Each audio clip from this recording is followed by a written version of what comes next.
Your show will go live in 5 seconds. 4, 3, 2, 1. Blog Talk Radio.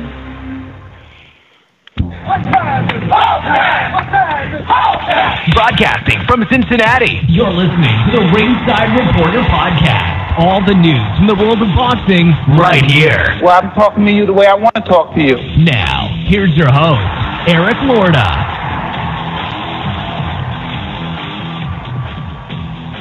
And we are live. Welcome to the Ringside Reporter Show, where we talk about the latest boxing news. If it's related to boxing, we'll talk about it here. My name is Eric Lorta, and I'm here with my co-host, Ringside Robert, and England's adopted son, Joe Habib.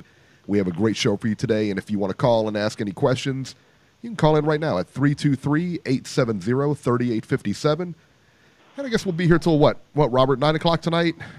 Yeah, at least. At least. Wow, look at you, ready to go long. All right, and today we're going to talk about, and excuse me, guys, if you haven't noticed, I'm fighting a cold. I've been fighting one for a couple of days now, so my voice isn't as velvety as it usually is, so just kind of bear with it. We're going to talk about today. It's finally official. Triple G signs a deal with DAZN, and we'll tell you all about it, and we'll preview the upcoming Mikey Garcia versus Errol Spence fight. Robert, are you looking forward to that one? Yes, I am, but I wish my prediction was not as bold as it is. I think Spence is going to roll over him. Oh, okay. I thought you were going the other way. I thought you were going the other way on it. No. No? No. All right. Well, listen, guys, we have a special treat for you today. On the phone with us, all right, ESPN's own. We have boxing royalty in the house. Beeb, we got boxing royalty in the house. Steve Kim, how are you, sir? Wow, boxing royalty. Well, so am I Steve King? That's right. Ringside Robin. Hey, Steve, how are you? I am doing well. I'm just enjoying my Sunday, getting some work done. Preparing for the upcoming 3 knockdown rule with Mario, and gotten some writing done. And I'm watching some of the fights on the zone from last night, catching up to some of the action as I was. I was pretty frigid ringside alongside a few other people at the Dignity Sports Home Depot Stub Center last night for the Fox cards. Was it really that cold out there? I saw like Lennox Lewis with a blanket on and everything. Well, hold on. Well, look, we're Californians. If it gets below 60, we're in parkas. The one thing about carts in California, I would tell people that are coming in, and I tell this to everybody, even on warm days, which are typically 78 to about 85 in Southern California, because Carson has that marine layer, once the sun goes down, even on days where it's very warm and even hot in the summer, the temperature will drop significantly. And yesterday, I don't know if it was as cold as when Bradley fought Provodnikov. I mean, my fingers nearly froze off that night.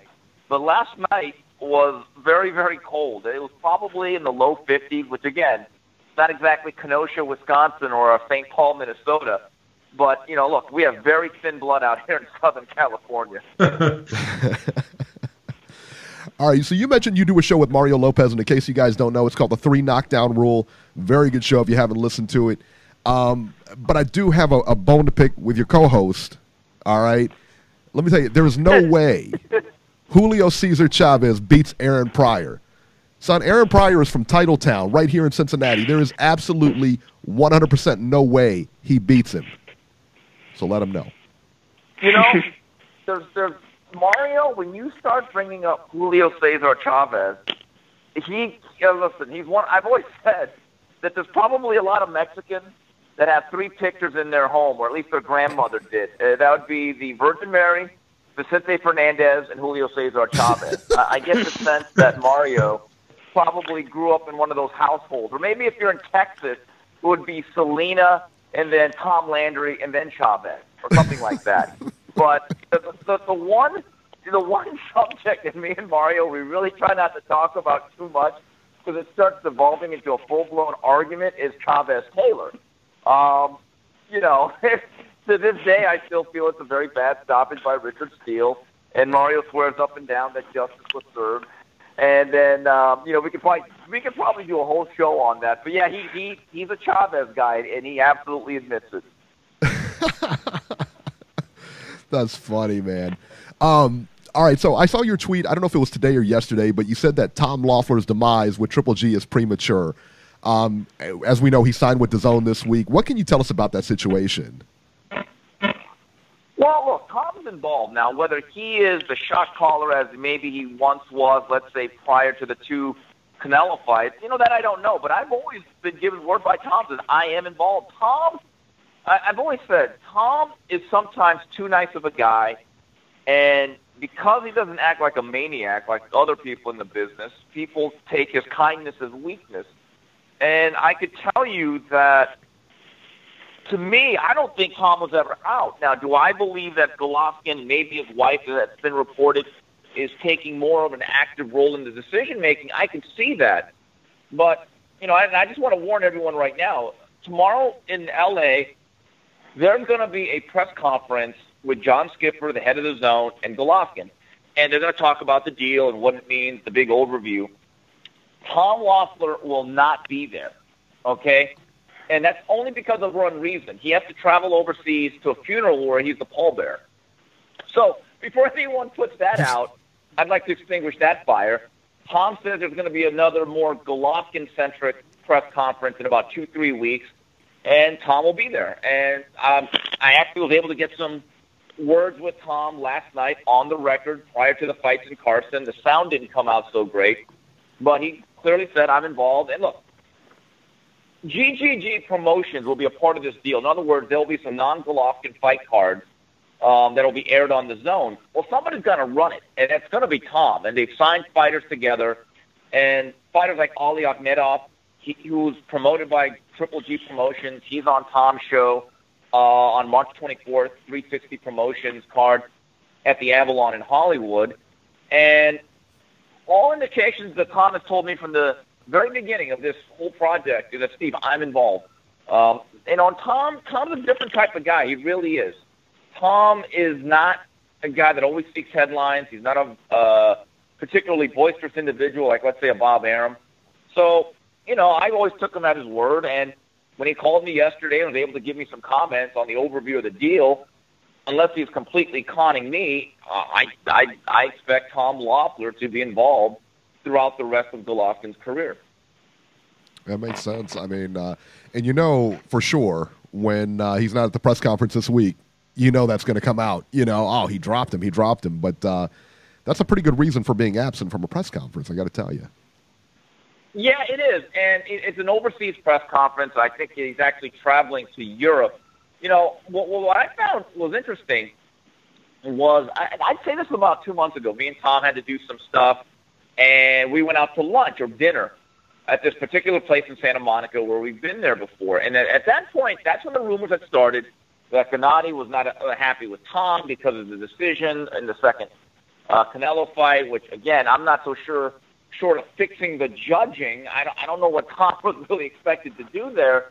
But walked in as we're leaving, finishing up our meal, was Gennady Golovkin and his wife, because he also lives in Santa Monica. And when he walked in, Gennady walked right over to Tom, shook their hands. I went, and they had like a little 5-minute meeting, and it seemed like everything was fine. So I was a little bit bewildered by some of these reports of this risk, because based on that interaction, which was very private and very spontaneous, I didn't completely buy the fact that Gennady Golovkin was going to jettison Tom Loeffler. I just couldn't see that being a realistic possibility. Well, I think that's an interesting point. I mean, like we hear the reports. Where do they get the news for these reports? You know what I mean? I mean, you're there firsthand. You see the stuff firsthand, and like all of a sudden these reports come out, but they're kind of unfounded. No, I mean, well, when people come out with stories, you have to be very careful. Like, sources will tell you what they want out there. They will disseminate information as they see fit. And you have to be careful as a reporter to understand, am I getting used? Am I getting played? Am I being used as a megaphone? Am I carrying somebody's water inadvertently? And, I think a lot of people for some reason, wanted Tom out. Maybe they felt as though without Tom, it would have been an easier way to get the deal. But, Tom didn't say much throughout this whole process as he once had. And I think that probably did not help his cause in terms of the perception of, is he with Gennady Golovkin? I have to tell you guys, I'd be very honest about it. If those reports ended up being true and Golovkin left Loeffler by the wayside, I don't think that's a good look. I think Tom's done an excellent job of marketing and promoting this career. There was nobody else that I think could have done as good a job as promoting Golovkin into the position that he's in now, like Tom Loeffler. He took risks. He was innovative. He was flexible. He gave himself the opportunity to work across the aisle and actually do co-promotions. Because let's face it, guys, a lot of other promoters are locked into a network or they have rivalries which keep them from working with other people.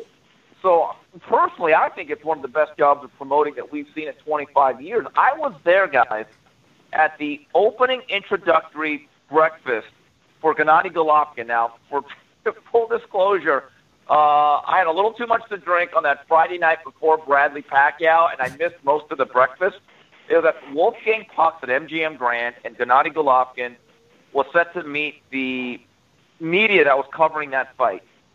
Nobody really knew who he was. I mean, some of the hardcores had kind of heard of him. We'd watched his video. We knew that he was a good amateur fighter. But I remember when I'm at that tail end of it, and everyone had kind of left, nobody in that hotel knew who Golovkin was. And I had met Golovkin for the first time personally, and Tom Loeffler telling me, Steve, our dream is to one day become a pay-per-view fighter. Now, at this point, he hadn't even had an HBO date. In fact, he had never really been exposed to the American public. And I just said to myself, if they can get this guy to be on HBO a few times and make some money, maybe make a few seven-figure paydays, that will have been a success.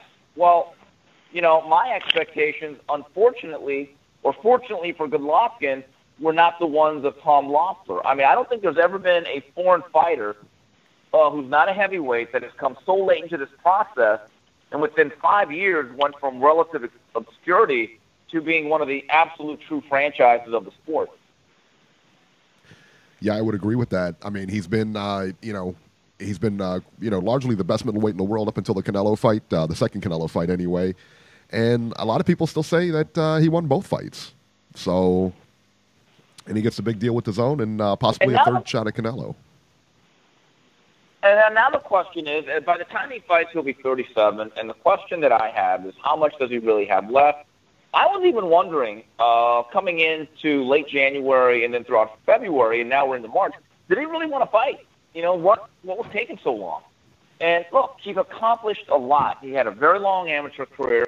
His style is the type where it's very, very physical. He actually took probably more punches in the second Canelo fight than he had in the previous 5-6 years. That was a very punishing fight, regardless of who you thought won that particular battle. And I just wondered, maybe the pilot light is burnt out, but according to Tom yesterday, he said, Steve, the longer we waited and the longer Gennady waited to put his name on the dotted line, the more the money went up. Because currently, there's a real arms race going on with the various platforms trying to lure blue-chip marquee talent under their umbrella. So they finally pulled the trigger, and I am interested to see what version of Triple G exists in 2019. Yeah, I don't think he has a lot left. I really don't. I don't know, I for sure don't think he beats Canelo in their third. If they fight again, which I don't even want to see. But I don't think he beats Canelo. I don't know. I mean, he has definitely slowed down, and I thought so going back to the Jacobs fight that he had slowed down. But that being said, I guess we'll see what happens.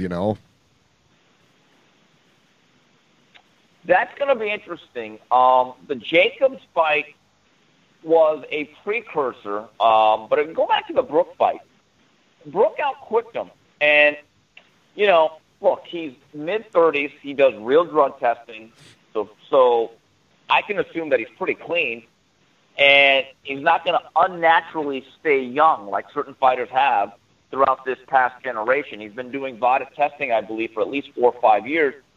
Stephen Breadman Edwards, who's a staunch advocate of drug-free boxing and best known for working with Julian Williams, he's been in camp with Golovkin, and he has a ton of respect. And he says, the reason why, Steve, I really like Golovkin is not only is he a really great fighter, I know he's doing it the right way. And that when I see physical slippage, I see to myself, that's the way a guy should look at that age.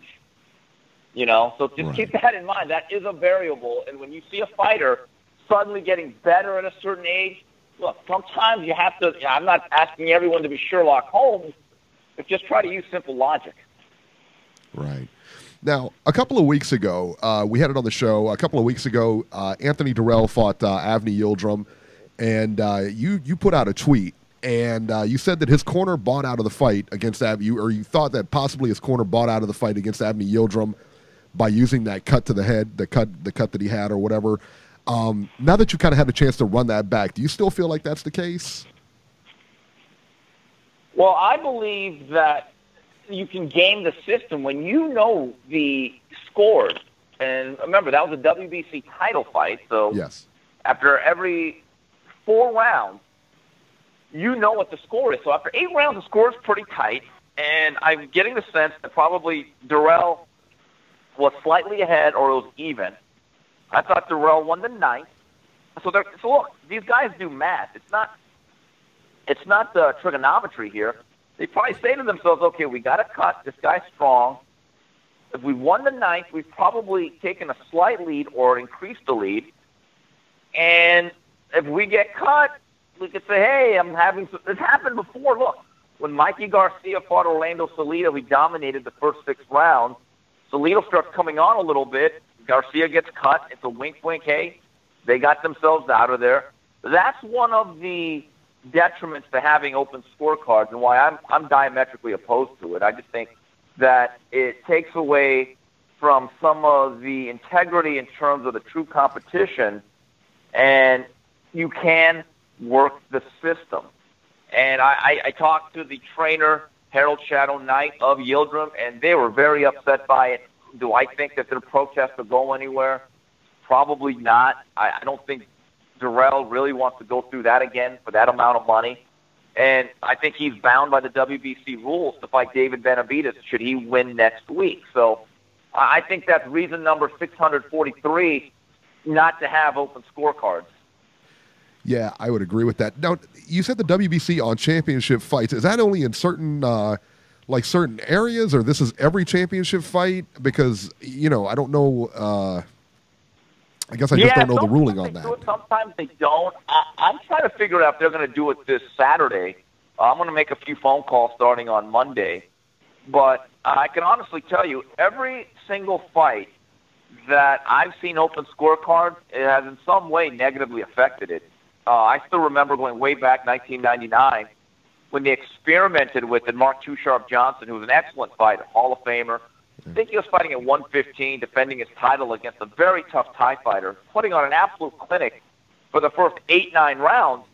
And then as soon as he understood mathematically, short of getting knocked out, he could not lose. He went into what I call the Dean Smith offense, 4 corners that ruined the fight. And it was an epiphany for me because I used to like open scorecards, so I figured out that's the problem with it. I was also there when Canelo Alvarez fought Austin Trout, and once we all knew the score in the late rounds was very lopsided, took away the drama of the fight. And I thought that was a very, very close fight. I thought each guy won 6 rounds. Thought Canelo with the knockdown edged that fight out.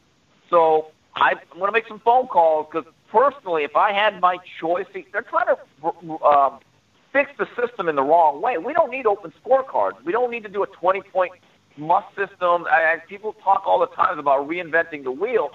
What we need are better judges and also more accountability for said judges. That's how you fix the system. Yeah, I would go along with that for sure. The big fight coming up this weekend, Errol Spence and Mikey Garcia. I saw it earlier. Why don't you tell us who you pick and why? Who's taking that fight?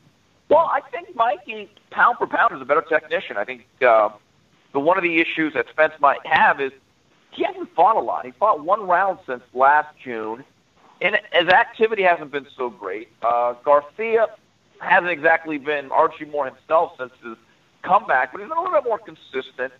And physically, Mikey looks great. I actually spent a day up there with him in San Carlo, California, as he was working with the snack team led by Victor Conte, Remy Korchemny, Mike Basil.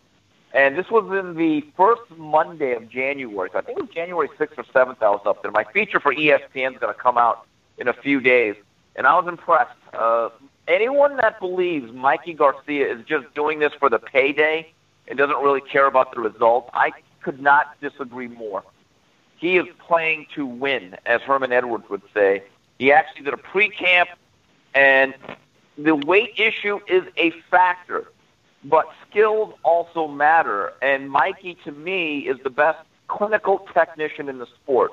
He's an absolute fundamental perfection in a lot of ways, and I just get the sense that Mikey, who has a great boxing mind, wouldn't have taken this fight if he didn't think he could win it. I don't think it's just about making multi-millions of dollars.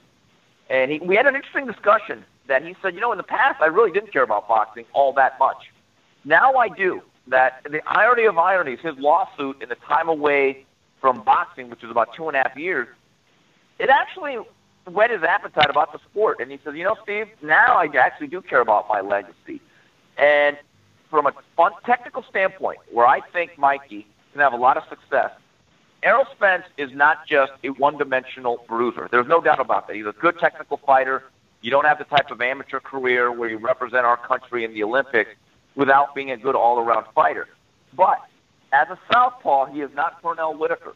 He's the type of guy that's a pressure fighter. Both hands will be buzzing, hits hard to the body, but he's there to be hit with the right hand. And there's certain instances where I've said to myself, he's vulnerable to that punch. Mikey has every punch in the back pocket. He has a deep satchel of offensive weapons, and he's a smaller guy moving up. He did struggle a little bit against Sergey Lipinets, but I anticipate him to be a much better, bigger, stronger athlete than he's ever been. And look, I think at the very least, he's not going to get blown out of it. I don't see this being a one-sided, devastating blowout. I really don't. All right. What are we betting on that fight?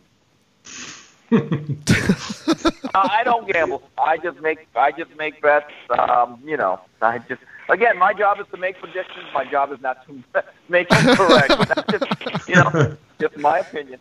You know what? I find that a lot of people are starting to pick Mikey Garcia, but absolutely nobody will actually go through with like any kind of bet, any kind of, and not even necessarily for money, for anything. I mean, but nobody will bet on him. You know what I mean?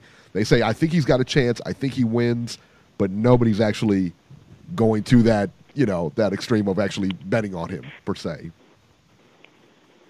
Yeah, well, look, if you are a betting man, and in the past, look, I've made a lot of bad predictions. I've also made some decent ones. What do they say about the broken clock? It's correct twice a day. I remember when Barrera was a significant underdog against Hamed. Now, this is one of the things I was absolutely sure on. I love Barrera against Hamed. I thought Hamed was disintegrating right in front of our eyes from a technical standpoint. Barrera had retooled himself, and he pulled an absolute Trojan horse on everybody by boxing the way he did. Hopkins Trinidad was another instance where I said, you know what? This guy's a natural middleweight. He's an underrated boxer. And Trinidad has blown out guys, but he's never faced a guy with the multi-skilled facets of Hopkins and also the boxing IQ. So there have been some picks that I felt really strongly. Does size matter?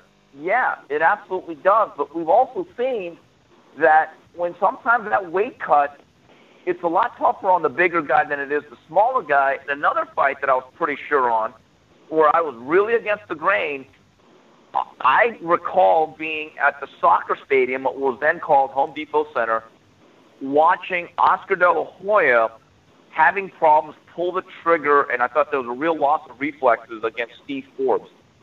And if you recall, De La Hoya assumed he was fighting Mayweather in their rematch. And I said to myself, Mayweather is going to blow him out in the rematch. I said the first fight was kind of sort of close. The second one, I favor Mayweather a lot. That fight didn't happen. Mayweather decided to retire, which then released the rematch clause. So De La Hoya and Golden Boy, they needed a big fight, and they wanted to put Bob Arum out of business and get back at Manny Pacquiao for not accepting their money at the steakhouse. And when that fight was announced, I said to myself, I like Manny. And Manny had just defeated, I think, David Diaz at 135. Now, a lot of people, if you go back to those reports, you can Google them, they thought Bob Arum and Freddie Roach should have been arrested for setting up an execution. But I just looked at De La Hoya, and sometimes you have to trust your eyes, and sometimes your eyes are wrong. But I remember thinking, one guy's a lot faster.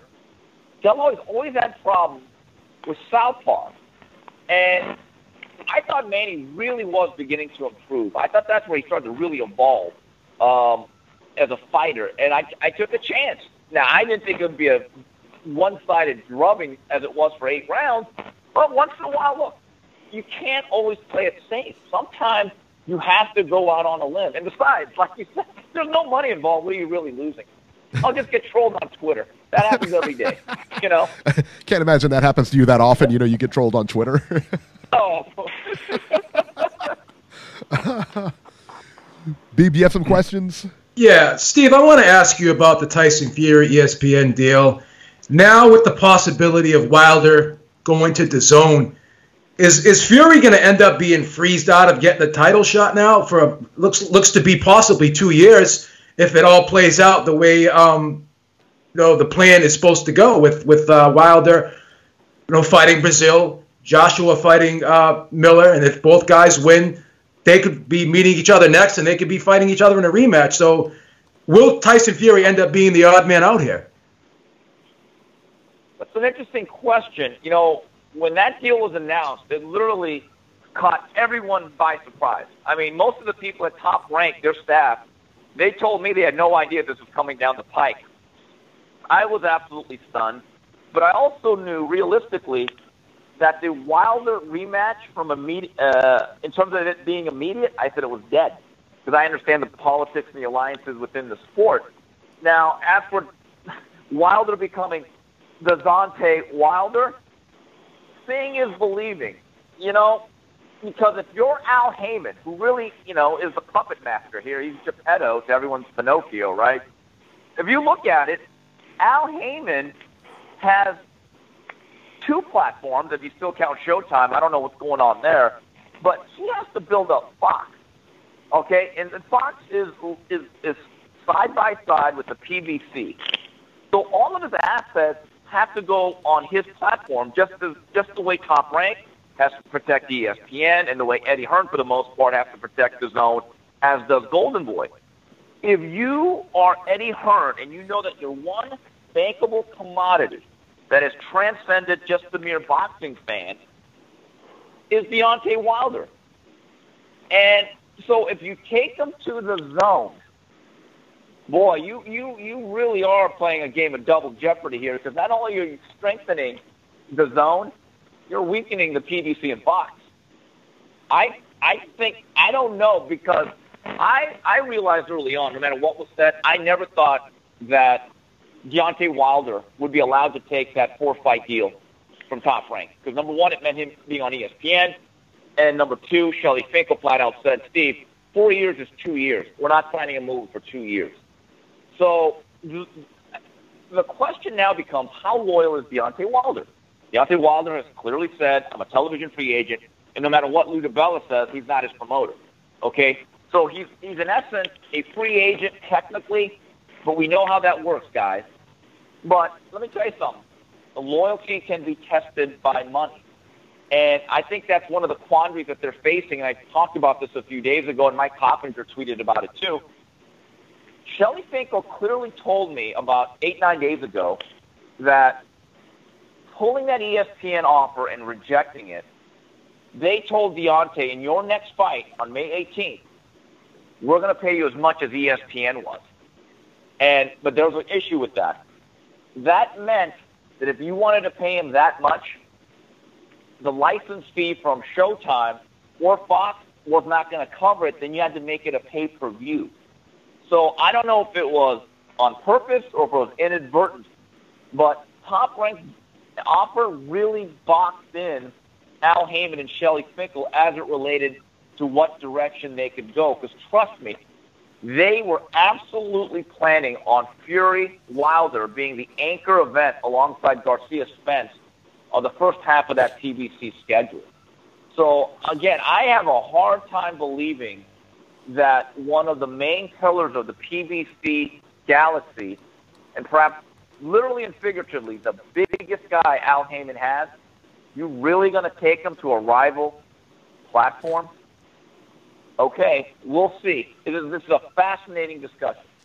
Well, obviously Jacobs is not maybe as big as Wilder, or he doesn't have the potential that Wilder has, with the Joshua fights. He's getting the Canelo fight now, but Jacobs is a Heyman fighter, and he's signed with Matchroom, and he's over at the Zone right now. So do you think Heyman will possibly say, well, this is the best deal for the fighter, and based off of that will affect it? People keep saying that. I've been told from the beginning when that deal was announced, Danny Jacobs is not with Al Heyman. Oh, see, I'm getting, keep saying that he's with them. Yeah. He doesn't even thank Al Heyman anymore. Yeah. He hasn't thanked him in a while. Yeah, I can't confirm. I remember when I was at the Forum when Luke Campbell fought Jorge Linares, and talking to someone in the background when HBO announced that deal, and someone told me, Steve, Danny Jacobs was told when you talk about this deal, do not bring up Al Heyman. He's not involved. But that Al Heyman did tell Danny, just at least say thank you to me. Don't embarrass me. So, people keep saying that Danny Jacobs is a PBC fighter. If you look at all his fights, do you ever see any PBC signage on the ring or the ring mat? Or no. I don't think he's a PBC fighter, but I think Al Heyman could possibly still be the advisor, just like he's the advisor of Alito Alvarez, who signed a Top Rank deal. So that's what I'm saying. Like, being in his position, he's the advisor. I know. I totally understand your point that he doesn't want to hurt his PBC brand, but in certain instances, I think because he is an advisor, maybe he would think of the best interest of the fighter, because regardless, he's still going to get. He should. Yeah. No, he absolutely should, because as an advisor or a manager, whatever role he plays, okay, we're getting into the minutiae of it. Yeah. Their main role, okay, is to look out for the fiduciary interest of the client, right? Theoretically. Correct, yeah. Well, here's the problem that Heyman's going to have, and anyone would have. If Wilder is then taken across the street, if you're Jermall Charlo or any other PBC fighter that kind of looks around saying, let's see, I haven't fought in 5 months, I don't have a fight scheduled, but these guys over here have fights, I want to fight that guy, shouldn't everyone else raise their hand and say, hey, Al, take me over there? Yeah. Well, because he's going to get his percentage regardless of where they fight. But obviously, to your point, it's more beneficial for him to have them on Fox, and enhance his own brand. I totally get that. Right. Yeah. So go ahead. Oh, go ahead. Finish what you were saying, because I'm gonna transition into something else after. Go ahead. Finish your last point. No, and my point is with the heavyweights, you have 3 major platforms, 3 heavyweights that basically are the seminal figures within that galaxy. When it's all said and done, I would hope that within a year, I hope we start getting some fights. To me, that would be an absolute disaster for the perception of the sport if Tyson Fury, Anthony Joshua, and Deontay Wilder do not add chapters. Because it's great that boxing is thriving, that it's booming. I've written about this. But we got to start making fights. We've got to see Terrence Crawford facing Errol Spence. Well, we've got to see Dimitri Bivol at least have the opportunity to fight the other light heavyweights. And so that's the thing that really worries me about the sport. We have an unbelievable amount of quantity in terms of programming. I would like to see a little bit more consistency in terms of the actual quality. Okay. Now speaking of the Zone, that the whole selling point was that fans could watch boxing without having to have pay-per-view or pay for pay-per-view. And the goal of the Zone, and a lot of you hear people talking and you hear promoters saying that pay-per-view is going to be dead. But lo and behold, we've had a lot of pay-per-views so far, and it seems to still be going strong. As time goes on and DAZN starts to get possibly a Deontay Wilder or maybe a Charlo, do you think that will have a serious impact on pay-per-view? And I don't think pay-per-view will ever go away, but do you think it will be diminished as time goes on because of DAZN? It really depends on who else is going to be that pay-per-view guy. Canelo was the last remaining, what I'd call pay-per-view franchise, so obviously that on one end hurts the business.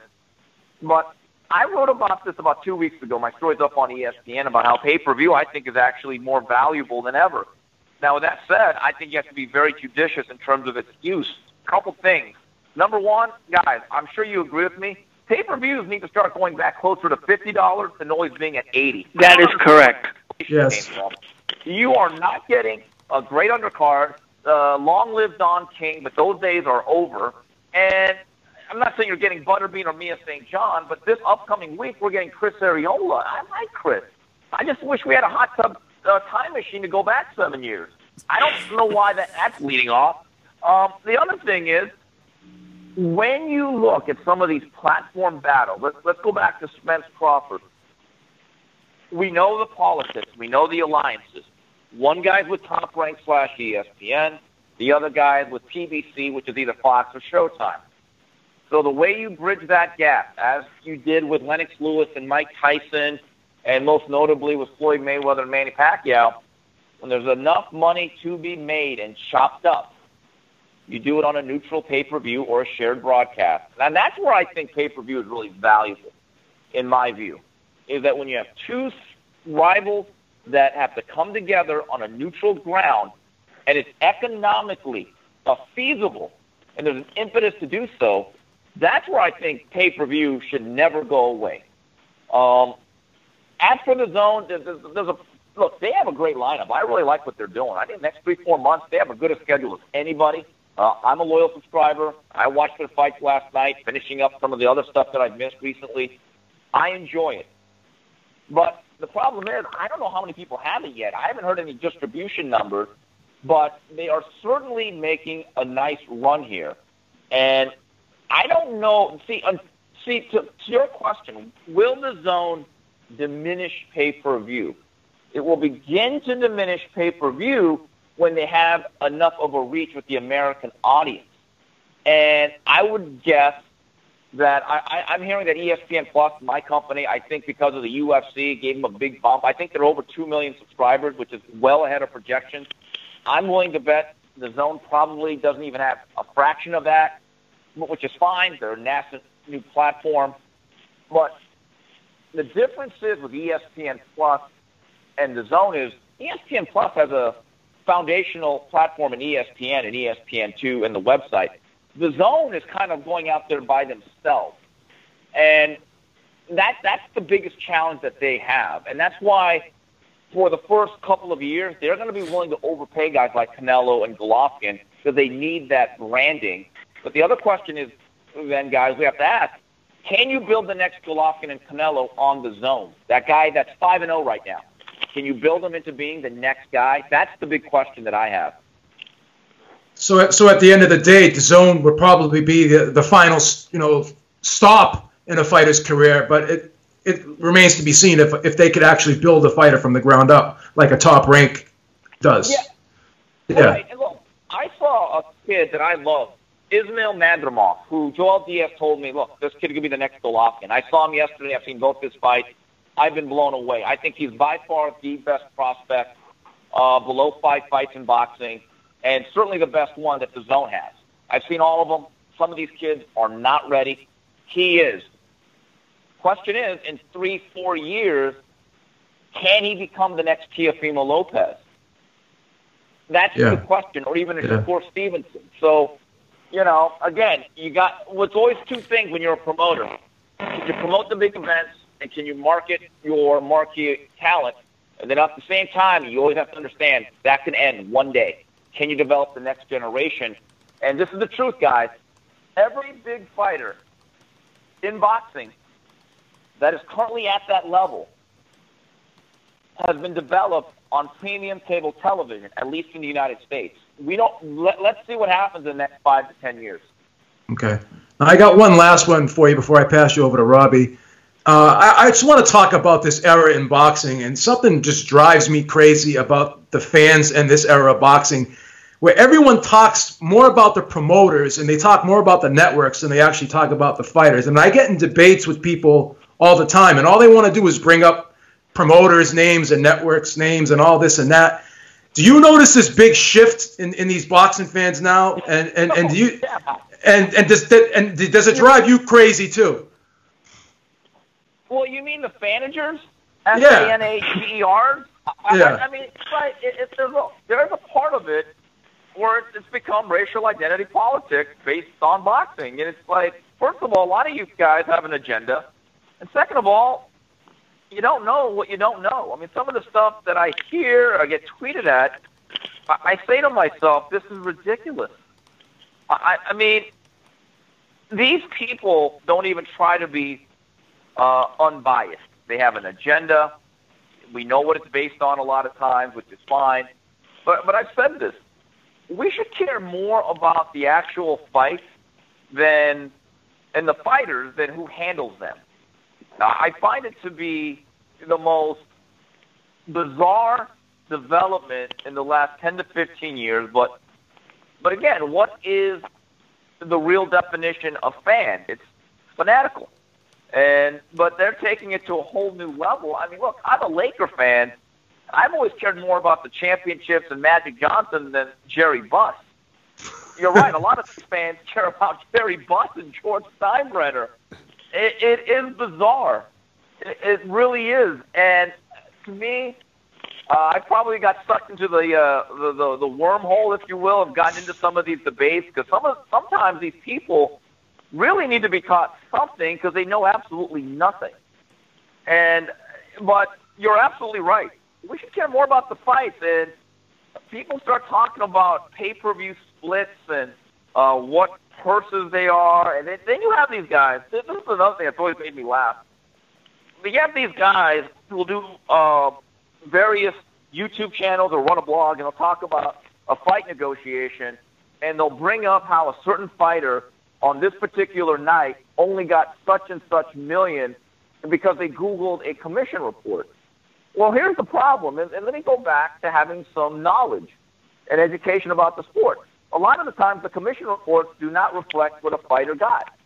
If you actually talk to the managers and promoters and fighters themselves and learn the business, you know that a lot of the times, especially with foreign fighters, that there's a lot of bookkeeping and tax reasons why figures are suppressed.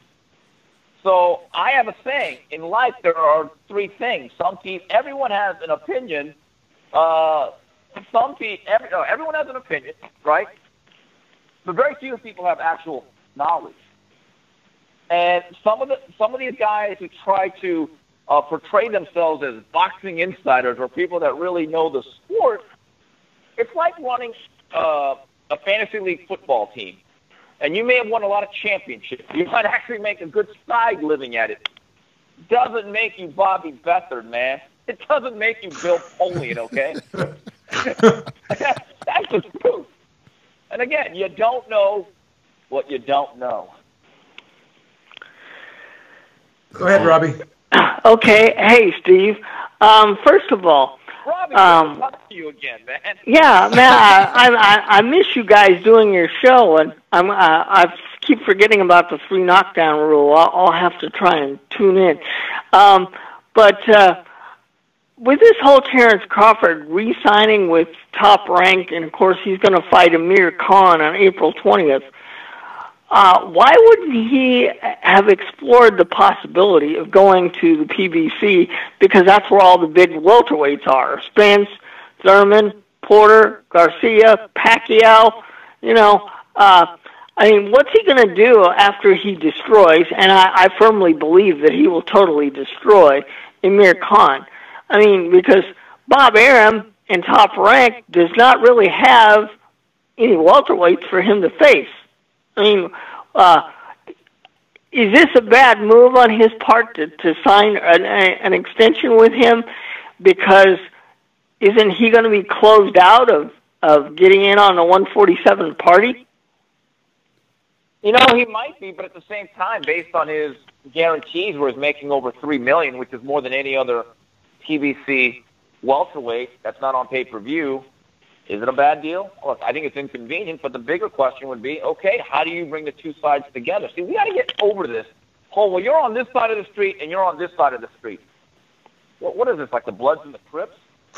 I mean, shouldn't we as a boxing public be demanding, make the damn fight? Look, if you go back to a lot of the great fights that have happened throughout the course of boxing history, a lot of them were co-promotion. What happened to that? And that was part of my story that I wrote at the beginning of January. Yes, does being on the top-ranked side of the ledger hurt Terrence Crawford in the meantime? Yeah, it probably does. At the same time, he's not crying over his bottom line. He's making more money than just about any other welterweight in the world, not named Manny Pacquiao. But I just, to me, why aren't, then that's like saying, well, why isn't Jermel Charlo going over to the zone? Well,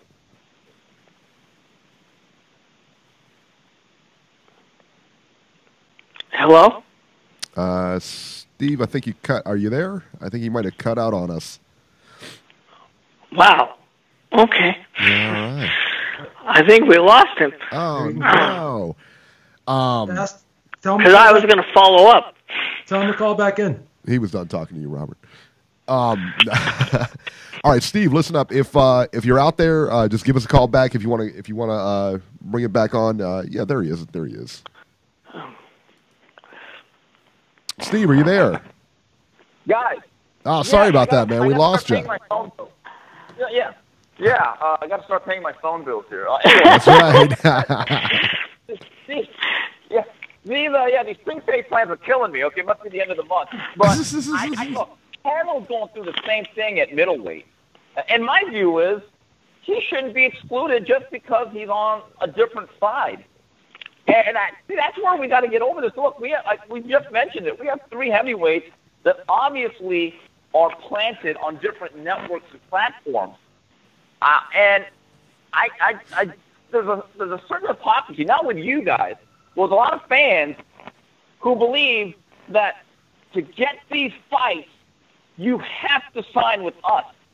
But then when the shoe's on the other foot, we all talk about loyalty.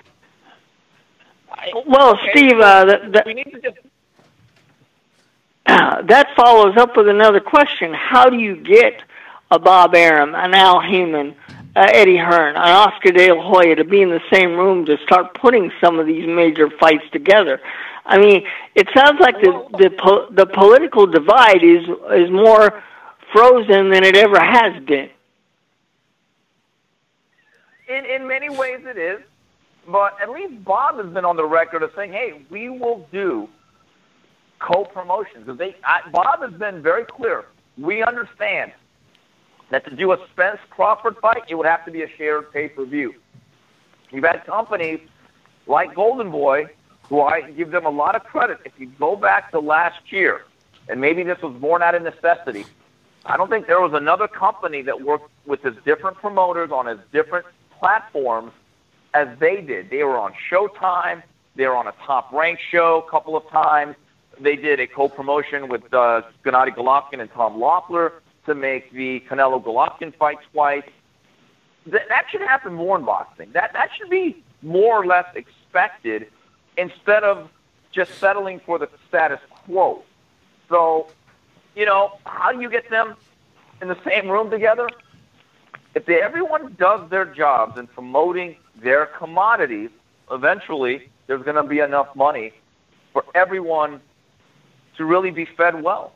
That's the way it's happened in the past. And look, Mayweather-Pacquiao may have happened 5-6 years too late, but guess what? There was so much money that the Hatfields and McCoys had to break bread. This is not a perfect system that we live in, but it is what it is, and people, I think, for the greater good, have to work together once in a while. Okay, and one final question. Since you've covered most of his career, what do you think Manny Pacquiao has left in the tank? I mean, he looked good against Broner, but do you think he would do well against a Porter, a Thurman, a Spence, a Garcia? I think he beats Garcia. I think he beats Porter. I think he's 50-50 with Keith Thurman. Now, do I think he can beat a Mikey Garcia, the one I expect to show up next week? Do I think that he can deal with the physicality and the power of Errol Spence? I don't think so. But he is still pretty good. I kind of made this analogy. Is he an older version of Michael Jordan, the one that was maybe the second half of the second three-peat with Chicago, that was more fadeaway jumpers and pull-ups than taking it to the rim, dunking on 30 people? Or is he just a flat-out Washington Wizards version of Jordan with bad knees that could still score 50 once in a while? He's probably in between there. But, man, he's still pretty good. Look, I know people don't like to give Adrian Broner any credit at all. Okay, but I've always kind of been a Broner fan. Broner's a pretty good fighter. He's not nearly as good as he thinks he is. He's been engineered for certain titles, but he's a good, solid, entertaining professional fighter. He's had a very nice career. And only really, for the most part, have good guys really dominated him, right? Or a certain level of fighters. Club fighters don't beat Adrian Broner for the most part. He won 10, 11 rounds against him on January 19th. And is he the guy that was rampaging through divisions from 2008 to 2012? No, of course not. Father Time catches up and defeats everybody. But I was impressed. I think as long as Manny is focused and that he still loves the game, I think he appreciates it a little bit more than he did because he realizes the light at the end of the tunnel is coming very soon. I still think he's a pretty tough out, except for the guys like maybe Mikey Garcia and Errol Spence. Okay, Eric, over to you. All right, Steve. Listen, man, I appreciate you all the time you gave us tonight, man. Great interview, man. You had touched all the bases and everything like that. We appreciate you, man. Where can we find you? Oh, yeah, ESPN, the biggest sports network out there. Yeah. Yeah, and this week I have a story. I'm going to have a story on Mikey Garcia, some of the stuff he did at Snack, which I was able to see firsthand with Remy Korchemny. Also, I'm going to be working on a story on how Errol Spence and Derek James, his trainer, two guys from the Dallas area. This is the first time, guys, since Jerry Jones has built that big stadium of his, that it's been headlined by someone in that area. In the past, it's been Manny Pacquiao and obviously Saul Alvarez. And this is a big occasion for Errol Spence, a real star-making performance, if you will, for either man. I think whoever wins this fight really goes to the next level, especially if it's Garcia. If Garcia wins, he makes a case. For right now, he's a Hall of Famer, and then he might be the best fighter in the world based on his overall accomplishments. I'll have a story on Louis Collazo, who, by the way, guys, next Sunday at this time will kick off his 19th year in the sport. He's an absolute survivor. I have a lot of respect for him. And then whatever comes up the wire, I'll be working on, and then I will be in Dallas or Dallas-Arlington, that region, on Thursday through Sunday. And as you guys know, I tweet entirely way too much every day. So hopefully you guys can see that. And Robbie, make sure you listen to the 3 knockdown rule. I want you to make sure you get your Steve Kim fix here. Yeah. Okay. Yeah. Well, one of our callers is going to absolutely love that. He always calls in every week and is constantly talking about you. Is like, okay, whatever, you know. So, yeah, but it's been good to hear from you, Steve, and we'll definitely try to catch up with things in the future. But thanks for your time. Yeah, sure, guys. No, thank you, guys. I really enjoyed this. We'll make this a regular thing if you want. And okay. I think next week, I think we're going to have a real fight. So let's stay in touch here, guys. I enjoyed this. Awesome, man. Thank you so much, Steve. man. Thanks, Steve. Wow, Jason's just going to... Oh, I think we lost. I'm sorry about that. Steve, I didn't mean to cut you off, man. Yeah. What a good interview, man. I tell you what, he covered everything on there, man. He really did. And, you know, if you came in here, I think the best thing about this is if you came in here, and I know a lot of our guys have like this preconceived notion about Steve Kim and everything like that. You're wrong. You know what I mean? You're wrong. He doesn't have... You know, he tells it like it is, and he wants the big fights to happen. He you know, he's just like us. He wants the big fights to happen. He, you know, I mean, yeah, I thought it was good, and I think he tells it like it is. I really do. No, and believe me, he when he did the next round, he put on an excellent podcast, and that's why they did over 600 shows, is because people enjoyed interacting with him once a week, and I can see the kind of attention he gets on Twitter because Steve is just that kind of guy, Yeah, absolutely, man. So, were you nervous talking to Steve Kim again, Robert? It's been a while since you guys talked. No. Sweaty? I used to talk to him for once a week for about 5 years, so it's old home week for me. Old home week. All right, guys. I know some guys are. You guys are waiting online here. Just give me a few minutes. And we're going to go right to you here. We're going to kind of blitz through these fights. We're going to start with Fox. The Fox card. Beeb, this was the Yordanis Ugas versus Sean Porter fight. Sean Porter won. Got a gift last night as he beats Ugas by split decision. 116, 112, 115, 113 for Porter, and 117, 111 for Ugas. Incidentally, all three of us had the fight 117, 111 for Ugas. Sean Porter was not the usually aggressive fighter that we're used to seeing. Instead, he chose to lay back and watch and move rather than engage. Ugas was the aggressor throughout the fight, and I honestly thought he won. I thought he won pretty handily. After the fight, of course, Sean expressed little interest in a rematch, and I don't know if he called out Keith Thurman again or not, but I don't know.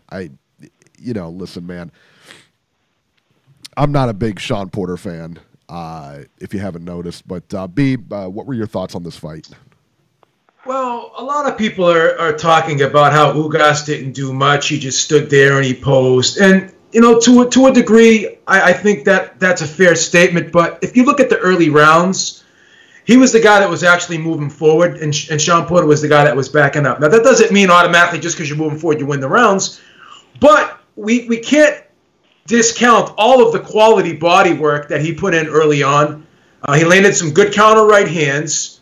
And I think Porter fought the wrong fight, definitely the wrong type of fight against a guy like Ugas, because Ugas is the taller, longer guy, and he's the guy that's the counterpuncher. So what do you do against a counterpuncher? You try to smother the counterpuncher, and you don't allow him to have that space so he can react to what you're doing. And Sean Porter is great at feinting his way in, getting underneath people's punches and working his way inside because he's got such quick feet. And that's been his game for pretty much all his career. Does that mean he can't box? No, but he's more suited to be the aggressor, particularly against this type of fighter that possesses this type of style. So could Ugas have done a little bit more to seal the deal here?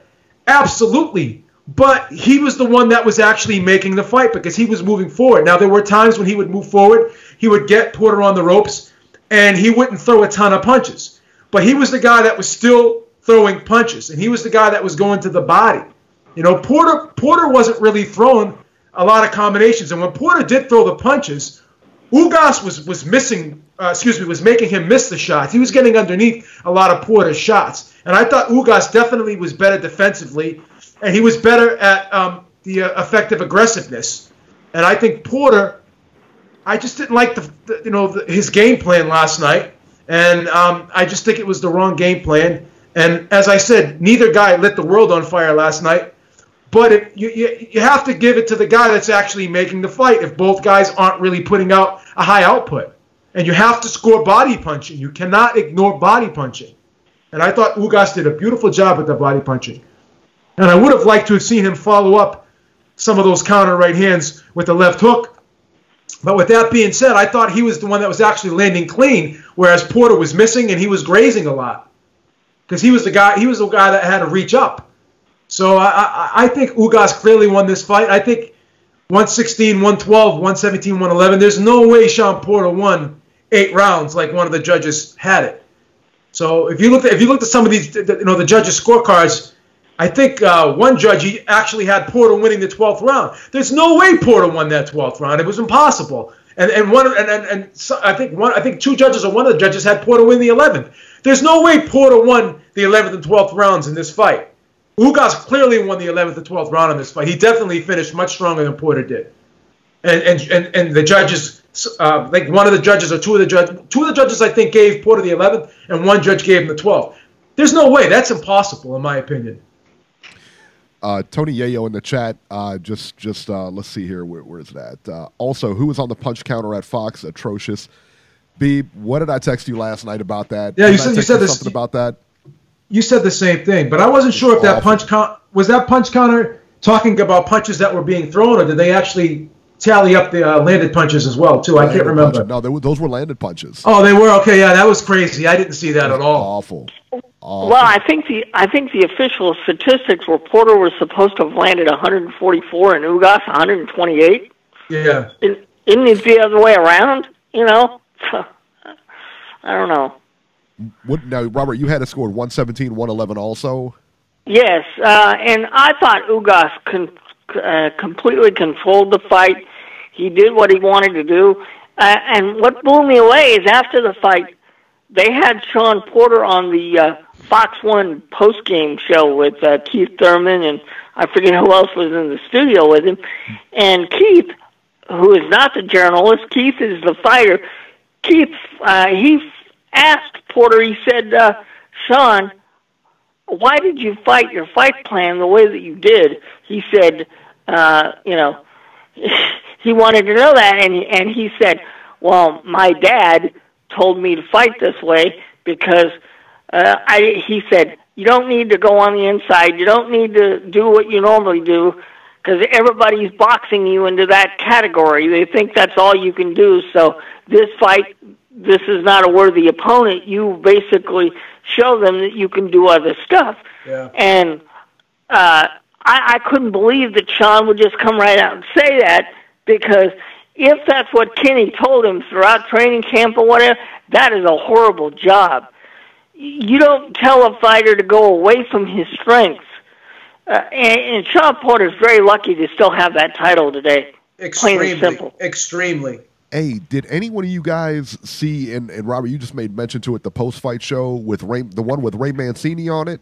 Yeah, that's the one I'm talking about. Mancini, I heard Mancini, tore into it. Oh, yeah, Ray went off on everybody last night. He thought that Ugas completely dominated the fight.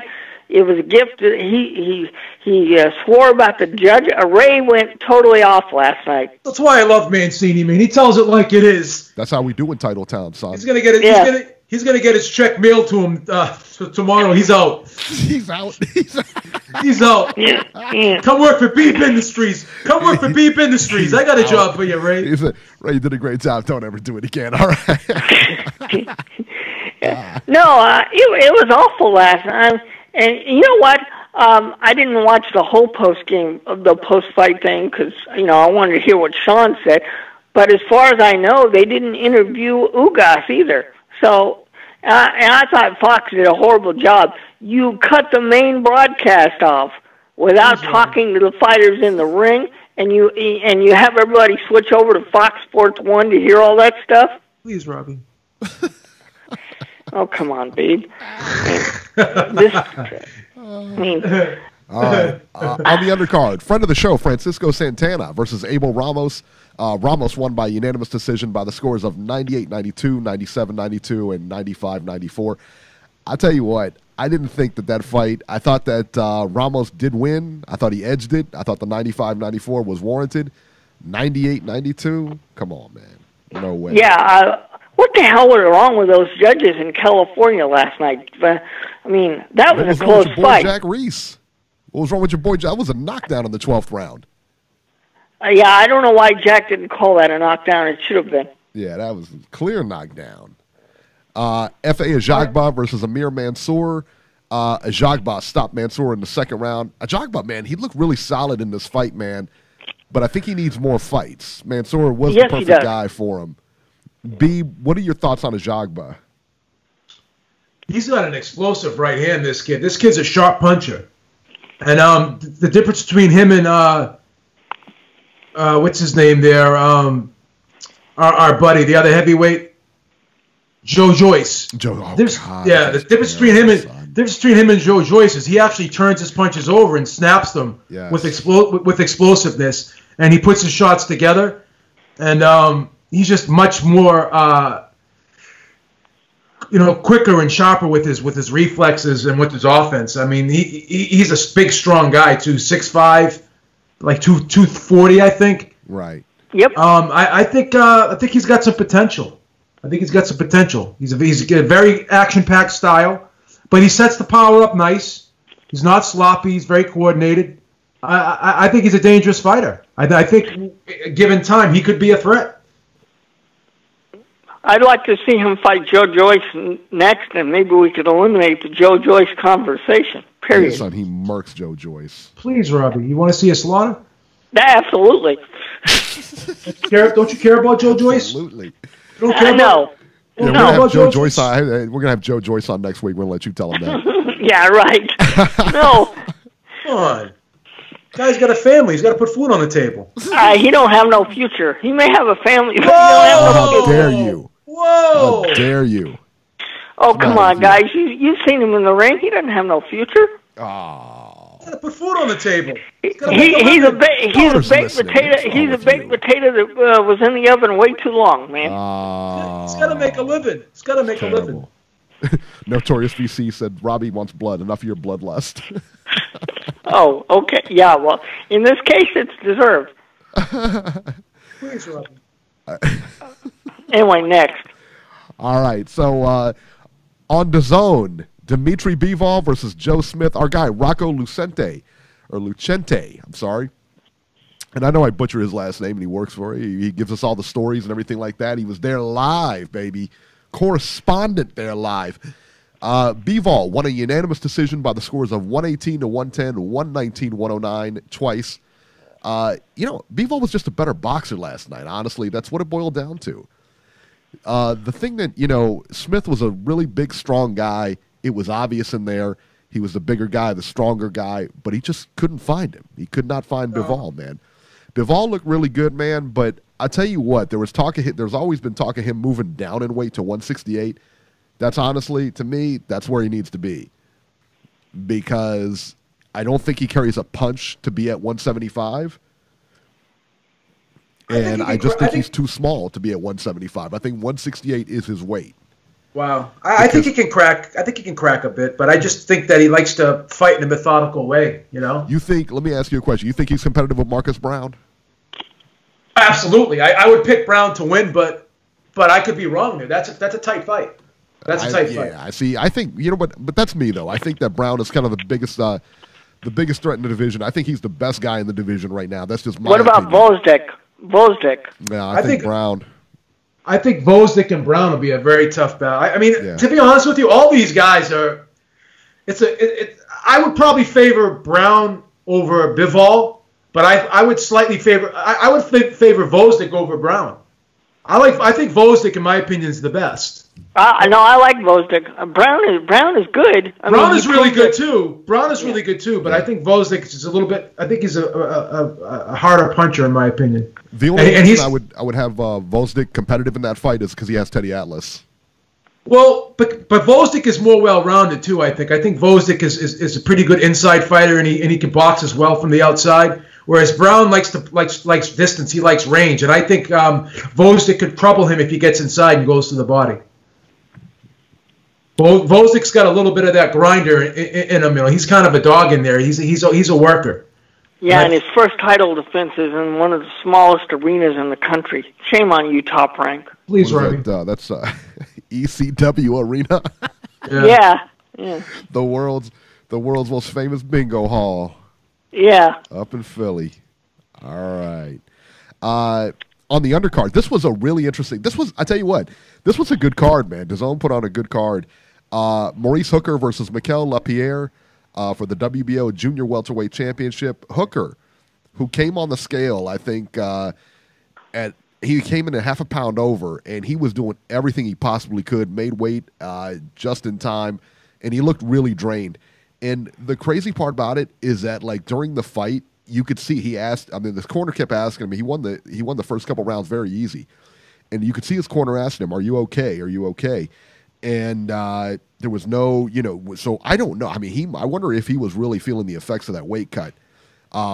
If he was, you really couldn't tell, man, because Hooker boxed great in this fight. He looked amazing. Yeah, he looked sharp.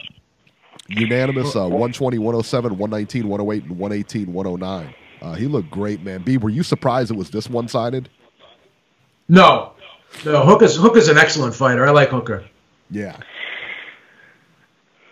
That brings up one thing we didn't discuss in the Porter thing. What did you guys think about the weigh-in fiasco with him almost 2 pounds overweight? Yeah, I don't know, man. I mean, he had to cut his hair to make weight and everything like that. It was bad. It was very, you know. I'm going to say something. Not to cut you off, Eric. I'm going to say something. I'm going to say something extremely stupid here. Because of that hairstyle, I think that adds at least 1.5 pounds to him. I don't disagree. That's a lot of hair. You know, it's like dreads or like, is it like dreads or like cornrows? Cornrows, but he's got really long cornrows. He's got when he doesn't have his hair braided like that and the cornrows, he's got a lot of hair, man. Right, and it's very thick. It's not like Keith Thurman. Keith Thurman's got thinner hair. Not that I'm trying to turn this into a fashion show here with a beautician show talking about hairstyles here. But Keith Thurman's got thinner hair. Porter's got a lot of hair, but it's very thick. I'm just being honest. That at least must weigh 1.5 pounds. That hair. We think about it though. Think about it like when you train or when you're trying to cut weight and you're sweating and everything like that, and it's almost like a sponge. No, I mean it would seem like your hair gets wet, you get sweaty, your hair gets wet, and because it's so thick, it's going to hold a lot more water weight to it. Yeah, it's so next weigh-in, I think he should just shave his head down to the go with a buzz cut. Well, that's one of the reasons why I thought his whole attitude during this fight, he took Ugas completely for granted, like he thought he was just going to roll over the dude. And you can't do that in the boxing game today, not when you're a champion. You can't just, I'm going to beat this guy with no problem. Yeah. I don't know. All right, and then last one for DAZN, Callum Johnson versus Shawnee Monahan. This was bad, man. Callum Johnson knocked out Monahan in 3 rounds. It was a complete mismatch. He knocked him down, just brutalized him. Oh my God, it was bad. I feel for Shawnee Monahan because you could tell that he just gives it his all, but he just doesn't. Sure. He just can't compete at that level, and I hate to say that because he's such a nice kid. But what scared me after that fight was I was reading an interview, and he said that he's got to go home and think about what he wants to do next. You've been in some tough wars, man. You've been knocked out pretty badly. You've taken a lot of damage these last couple of fights. I think it's time possibly to maybe, as Robbie would say, think about something else to do. Why are you swagger jacking Robbie? You know that's his line. I know. I gotta take it from him today. Kareem, salute. Matthew Thompson, salute. Joe Lopez, 40 ounce. Joe Lopez, 40 ounce, salute. Corey Lee Boxing, salute. Button. Sogo, salute. Reese Mack, salute. Tony Ayo, salute. Notorious BC, salute. Sean Newton Boxing. Okay, Sean. We'll salute you too. Salute. Tony Ayo, salute. Slapnut, salute. Reese Mack, salute. Sean Newton Boxing, salute, man. What's the matter with you, Beeb? I saluted him. I gave him the hesitation. He gives you some feedback, and you know. I gave him the hesitation salute. I gave him the hesitation salute. Yeah, smash that like button, people. Hey guys, remember, we got a lot of people watching right now, man. Come on, hit the like button, man. Show us some love. Button. A lot of you guys have been asking when are we getting the super chat back so you guys can donate to the show and everything like that very, very soon. So. We are definitely working on that, and we're very, very soon to get back, and we just appreciate you guys so much. Yeah. Whether you guys love us or hate us or whatever the case may be, we love you guys hanging out here and everything like that. So. Manny Galato, Manny Gatilio, salute. Lowell Mass, salute. Gatilio, Mickey Ward, salute. Lowell Mass, shout out to Lowell Mass. All right. Manny Gatilio, salute. Did you say Gatilo? How do you pronounce it? Do you call it a tortilla too? How does he pronounce that name? Gatilio? Gatillo, right? Gatillo? Yeah, it's Gatillo. Yeah, Gatillo. Mini Gatillo, salute. What's the matter with you? And now we got to do the upcoming fights, right, Eric? No. Thanks, Robbie. Yeah, no? Yeah. Let me drive this, Robbie. Let me drive this, Robbie. baby. Relax, Robbie. I got it going relax, on. Robbie. All right. Robbie. ESPN I know you got excited. Plus. Excited because Steve Kim was on tonight, but take it easy. Right. Go change it. Go change his shorts. Come on, take it easy. Oh, wow. He just went there. Come on, Beeb. I'm sorry, Robbie. Please, Robbie. Please.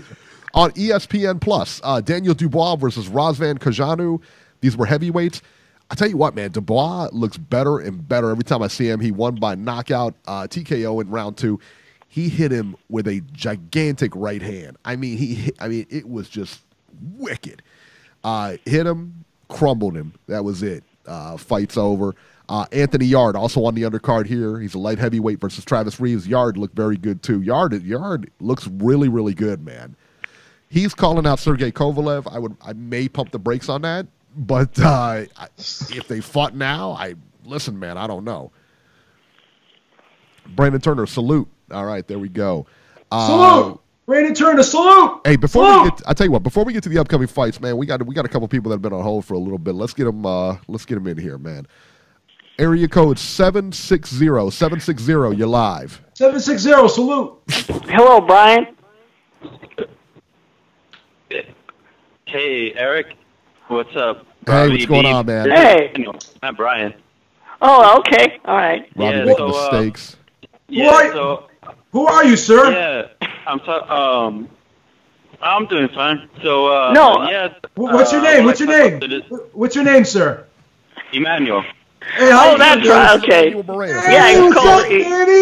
he called us what's up, before. baby? Yeah, man. All right. Yeah, I'm like, dang, babe, you don't know me? I be commenting all the time on your videos. The sauce lately.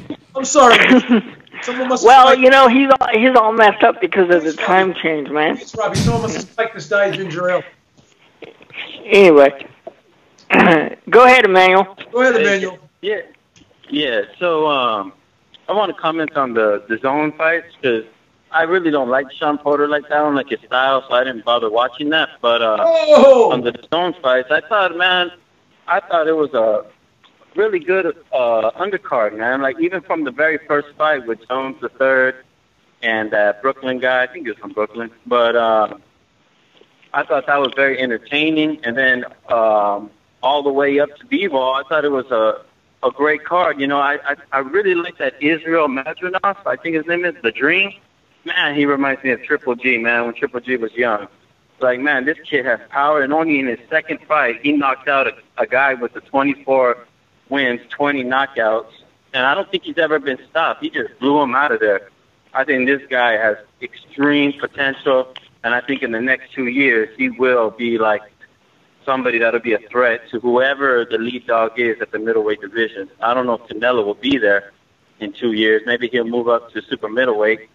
But to go back a little bit on Kim, I don't know. I kind of felt a little bit he was bashing on DAZN a little bit, saying that ESPN Plus has 2 million viewers. Well, subscribers. That's your company. You know the numbers.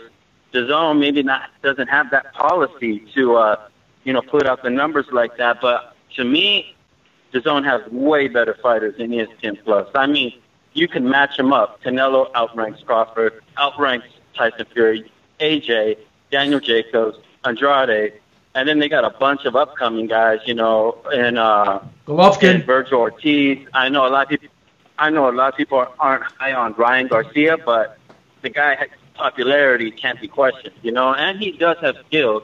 And this kid, Israel Madronov, man, this kid, watch out for him. And also, I like that guy Alexis from Durango. I think he's a super middleweight. Man, that kid has potential as well. So, I mean, I think the zone has. And then Jones the third, he showed me a little something. He showed me some grit. He was in there against a pretty live dog from what the commentator said. So I think he's pretty good. And I was really pleased with the card. And Bivol, I think Bivol would be good at super middleweight and light heavyweight. I just think the styles make fight. Joe Smith is a big puncher. I think he was laying, he was attacking when he had to. If during the fight, you would see he would throw 5-punch combinations when he could. He was just wary of that power. So, and I think in the last round, he kind of threw caution to the wind and really went at him. And I think if he would have started a little bit sooner, like the commentator said, I think he would have got him out of there. But I think he started his assault a little bit too late. But I think Bivol would be great at 175. I think he shows the most skill. maybe not the most explosive power, but I think he shows the most skill, and I think he's the more of the thinker in the ring. I think he thinks more. He plans it out more. And I think with the Joe Smith Jr. fight, I think we've seen that. I want to know you guys' opinion on that. I thought Bivol looked very good. I thought that my problem with Bivol is that I couldn't imagine him in there with, like, say, a Marcus Brown or a Gvozdyk or somebody like that. I think I don't know that he has the punching power to get those guys out of there. Now, clearly, if he clips them or whatever, I mean, he clips them clean or whatever, everybody's always got that punch. But I don't know realistically what he could do to those guys. 168, different story. You're going to be the bigger guy down there. You're probably going to be stronger, and you got all the boxing ability. If he can make 168, I'd like to see him at 168. And not that, I mean, clearly he's competitive at 175. Don't get me wrong. But I think a better weight for him would be to drop down to 168. That's just my thoughts on it. Yeah, you know what, Eric? I do agree with that, but can he make 168? You know what I mean? I don't know if he could do that and be competitive. If he could, like you said, that, yeah, of course. Obviously, the competition won't be as big, won't hit as hard. That would be great. But if he can, I think he can beat someone like Marcus Brown. I think he can beat Voyager. I think he can beat those guys. You know what I mean? The thing is, it's not about hitting hard all the time. It's about how do you land your punches? How do you move in the ring? Can you control your opponent? Obviously Mayweather is, you can't really bring him an example because he's like a one-time generational defensive fighter, but, he didn't carry up his knockout power as he moved up, to 147. He wasn't really, knocking guys out with one punch, but he would beat them with a slew of punches. So I think Bivol can implement that style. I think for the 175, he moves very well. I think he times and plans when he's going to hit pretty well. I really like Bivol a lot. I think he's really good. Well, Emmanuel, keep one thing in mind. If he goes down to 168, that possibly sets him up for a big money fight in the future with Canelo. Dmitry Bivol, salute. Yeah, but the thing is, I don't know if he can make 168 like that. I know he talked about doing it for the money, but I don't know, I mean, if he could, that'd be great, but I don't know, I mean, I think he's at 175 for a reason. If that was the case, why wouldn't he just stay at 168, Be there, I don't know. That's just my opinion on that. And I want to talk about the upcoming fight with Mikey Garcia and Spence. I've been getting a lot of, how can I say, flack for just not going with Mikey, I guess because I'm Mexican and stuff, but I just think Spence is, for the way people like to say, oh, Mikey is so much more talented than Spence. But I don't see it that way. I just see Spence is talented in his way. You can't say, oh, because Spence doesn't fight like Mayweather, oh, he's not talented.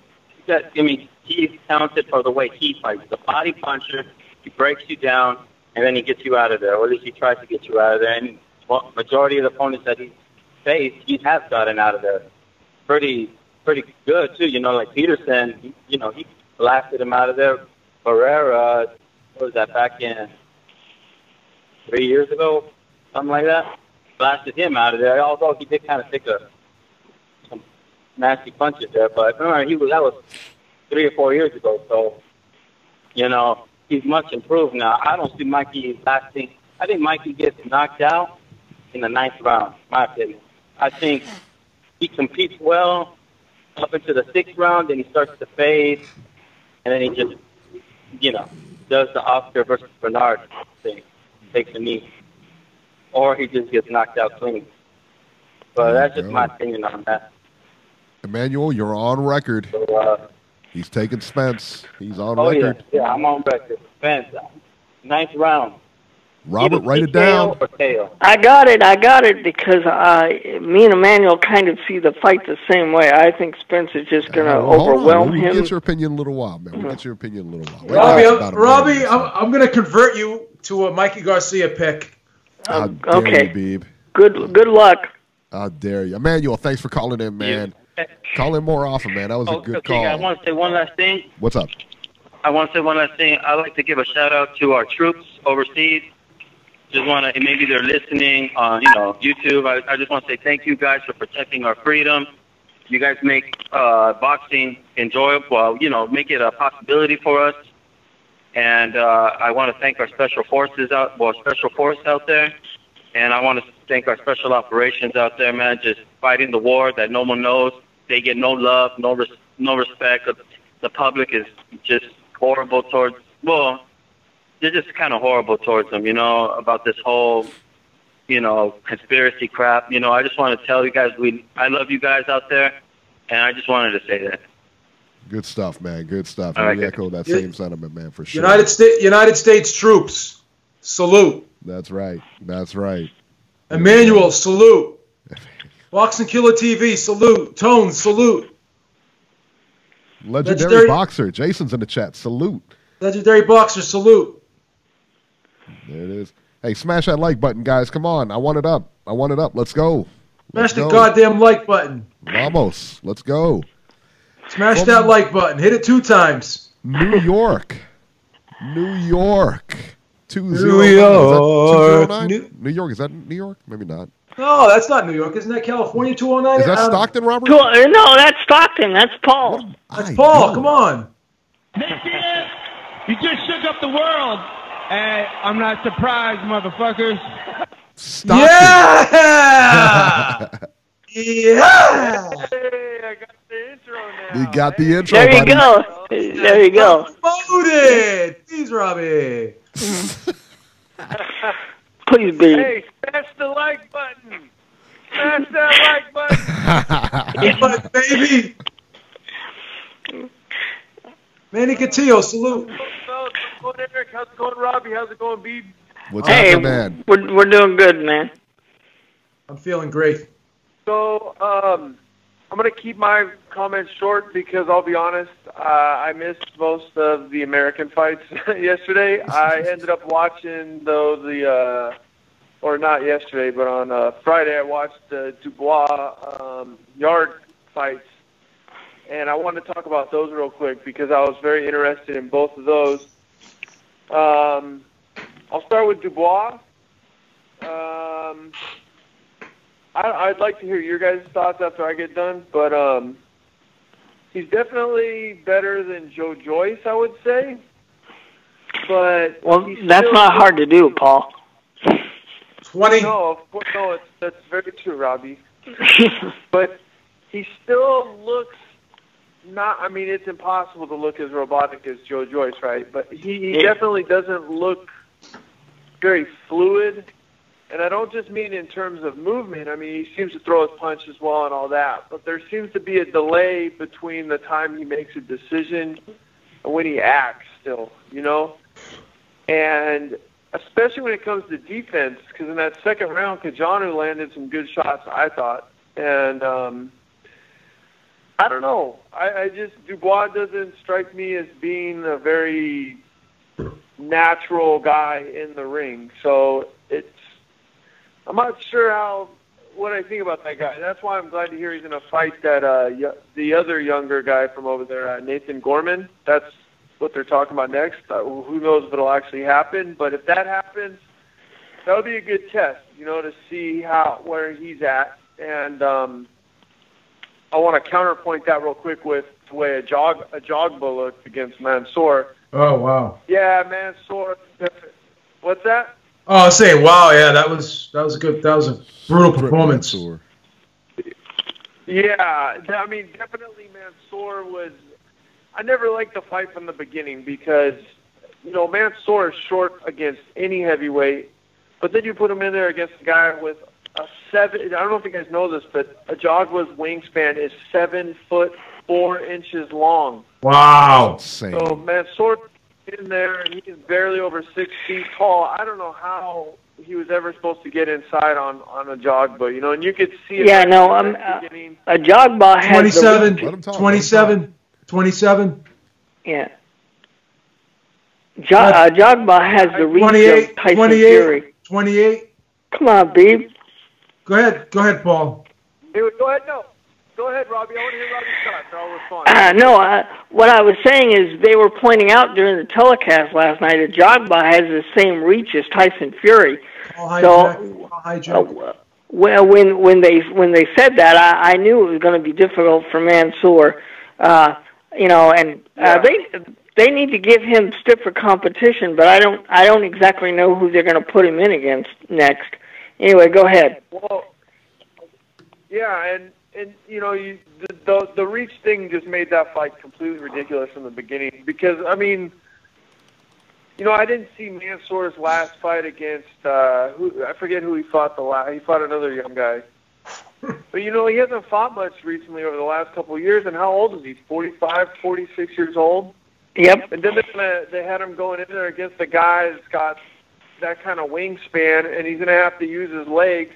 I mean, he was set up to, he was a lamb to slaughter yesterday, But I will say Jogba is very good at using that length and keeping guys on the outside, it looks like. So, I don't know. I think out of the young guys, I like Jogba and I like Hrgovic probably the most, And like I was saying in the comment section to Mr. Boxing today, it'd sure be nice if we could get, if there wasn't such an obsession with undefeated records, right? Because you have a great young group of heavyweights right now that it would be super exciting to see them fight each other, I'm not a big Joe Joyce fan, but Joe Joyce versus Daniel Dubois, versus Hrgovic, or any combination of those guys, man, those would be super exciting fights, but it's not likely to happen, is it? So, unfortunately. The other fight, like I said, I want to talk about was Anthony Yarde,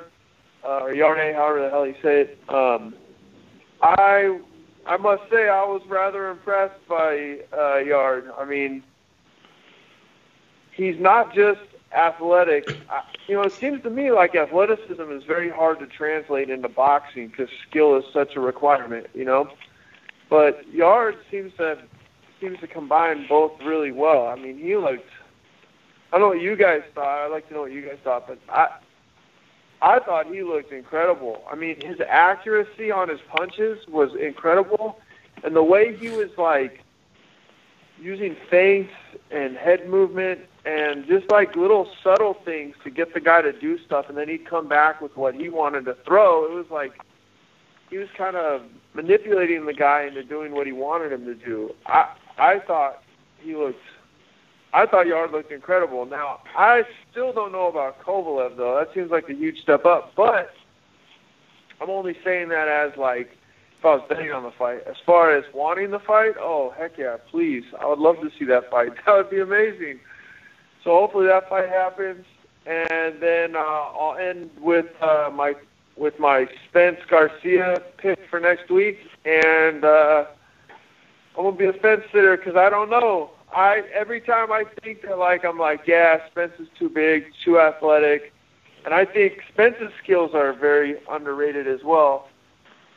But then there's something about Mikey and the fact that he's got his whole family behind him, and then as someone said, Mikey's got the secret weapon in his corner, which is Big G, his dad, and if they believe in him as much as they appear to, I don't know, man. I'm sitting this one out. I don't know. I don't have a pick, honestly. So anyway, thanks for taking man. Come on, Paul. Wow, son. We just gave you an intro, and you're not going to make a pick. Yeah. Wow. That's cold-blooded. Wow. The pick I'd already made. I'm going to go with Spence. I'm gonna go with Spence, but he said he's knocking Mikey out, boy. That was his pick right there. Spence by KO in 3.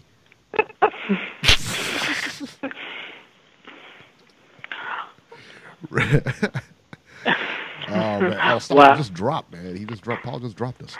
All right. Yep. Now, I referenced New York earlier. 516, Robert. This is New York, no? That's New York. Yes. All right, there we go. 516, you're live. Strong Island, Jesse Reekin. Beeb, you remember me, Beeb? Yes. Yeah, I remember you. Baby. I remember you, and I asked you if you remembered me last time you called in, and you forgot me. Beeb's easy to forget. Salute. Jesse Reekin, salute. Strong Island up in this motherfucker. No. Strong Island, son. Nah, you know what happened? You know what happened last time? Beeb, you took me by surprise. I didn't realize it was you. But I will tell you this, guys. He took me under his wing. I was like his apprentice and shit. Like, and nobody has more boxing knowledge than Beeb. Oh, thank you. That dude. Thank you, brother. Yeah. Well, with that being said, robbery last night. You know. Didn't you guys agree? Yes. Oh yeah, absolutely. 117, 111. We had it for Ugas. All of us did. Yeah, no. All of us. We have people call in complaining about other close decisions, and they want to say robbery. Last night was a perfect example of California ripping off Ugas. Right. You know, he got totally ripped off and didn't get anything for it. And you guys read the scorecards earlier too, which is also disgusting. And the knockdown should have been a knockdown. You know, it's like Keith Thurman switched up his stories in the post-fight. One time he said he slipped over his sneakers. The next time he said he slipped on water. Did you guys catch that? Yeah, I sure did. It was like wet or something like that. It was. Yeah, but he slipped on a punch. I know he did. Trust me, I know. Jack should have called that a knockdown. I'm sorry. That's a knockdown. Do you guys remember Cotto? What was the guy's name? Josh Clottey. Cotto Josh Clottey? Yes. Yeah. See how the Beef pulls it out the vault? Didn't I tell you Beef has the best boxing mind ever? Yeah. Same call. It was a punch, but Clottey did slip, but it's still a punch. Flash knockdown. So you got to rule that as a knockdown. Flash knockdown. You know? Yeah, man. Sean Porter's lucky he won that one. And the second thing I'm calling about tonight, too, is I might be one of the only people in the world, but I'm picking Mikey over Spence. Yeah! Yeah! I'm going with Mikey, man. Me too, brother. 9-0-0. Me too, brother. Yeah. I know, B. Great minds think alike. That's what it's about. That's about fucking Strong Island, baby. Strong Island. And,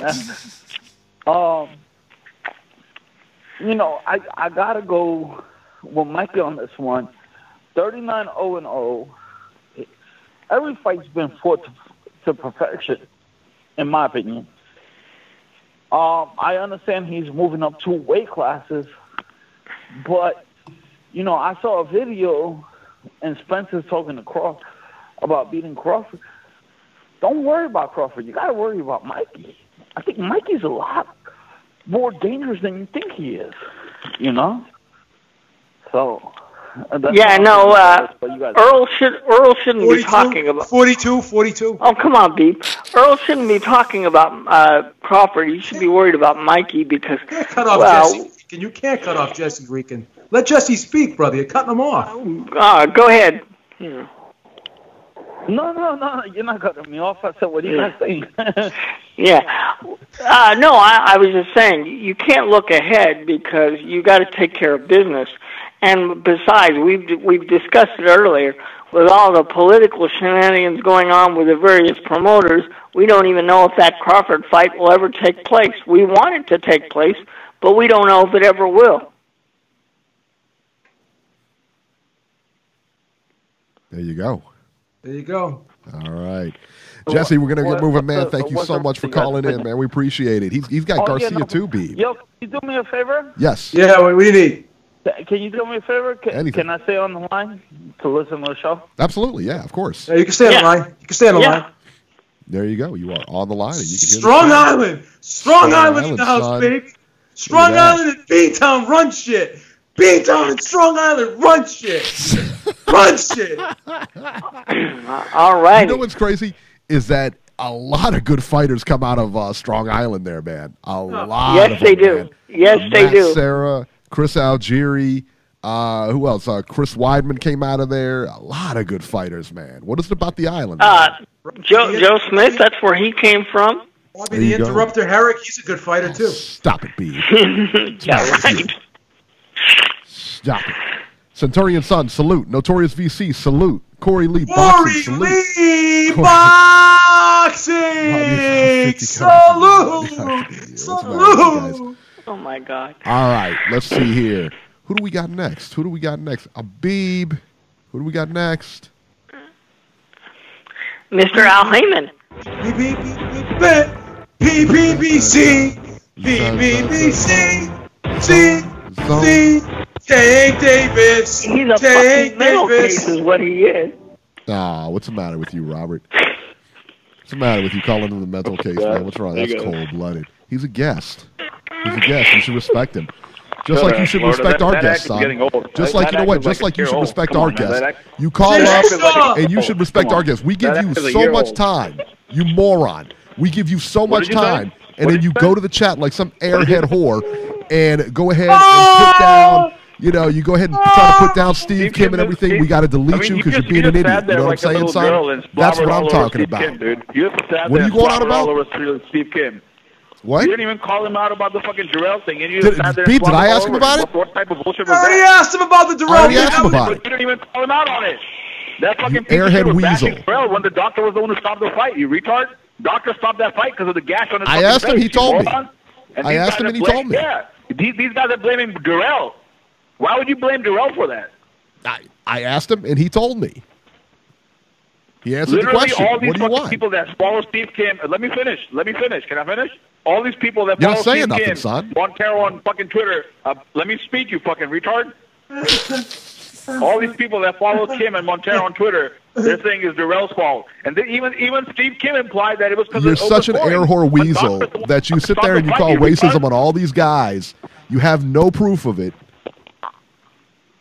No, he can't talk about the racism. He can't deal with it now, yeah. I'm upset. Go ahead, Jason. I won't. Hey, Beeb, who stopped that Darrell versus Yildirim fight? Was it the Darrell corner or the fucking doctor? I forgot. It's okay, It was the doctor, right? Doctor stopped it. We all agree. The doctor. What the fuck is this moron Laura talking about? What is this moron Laura talking about? The What are you talking about? I said the doctor. Mentioning that when that fucking piece of shit Kim is on the call. How about mentioning that? Oh, You didn't even mention that. Blah. That fucking asshole's acting like Darrell stopped the fight. Blah. He was acting like Darrell stopped the fight. That makes no sense.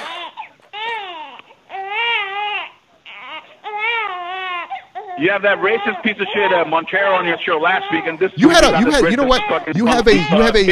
picture. You had a picture up until today. I think you changed it. Yeah. You had a picture of Montero as your avatar.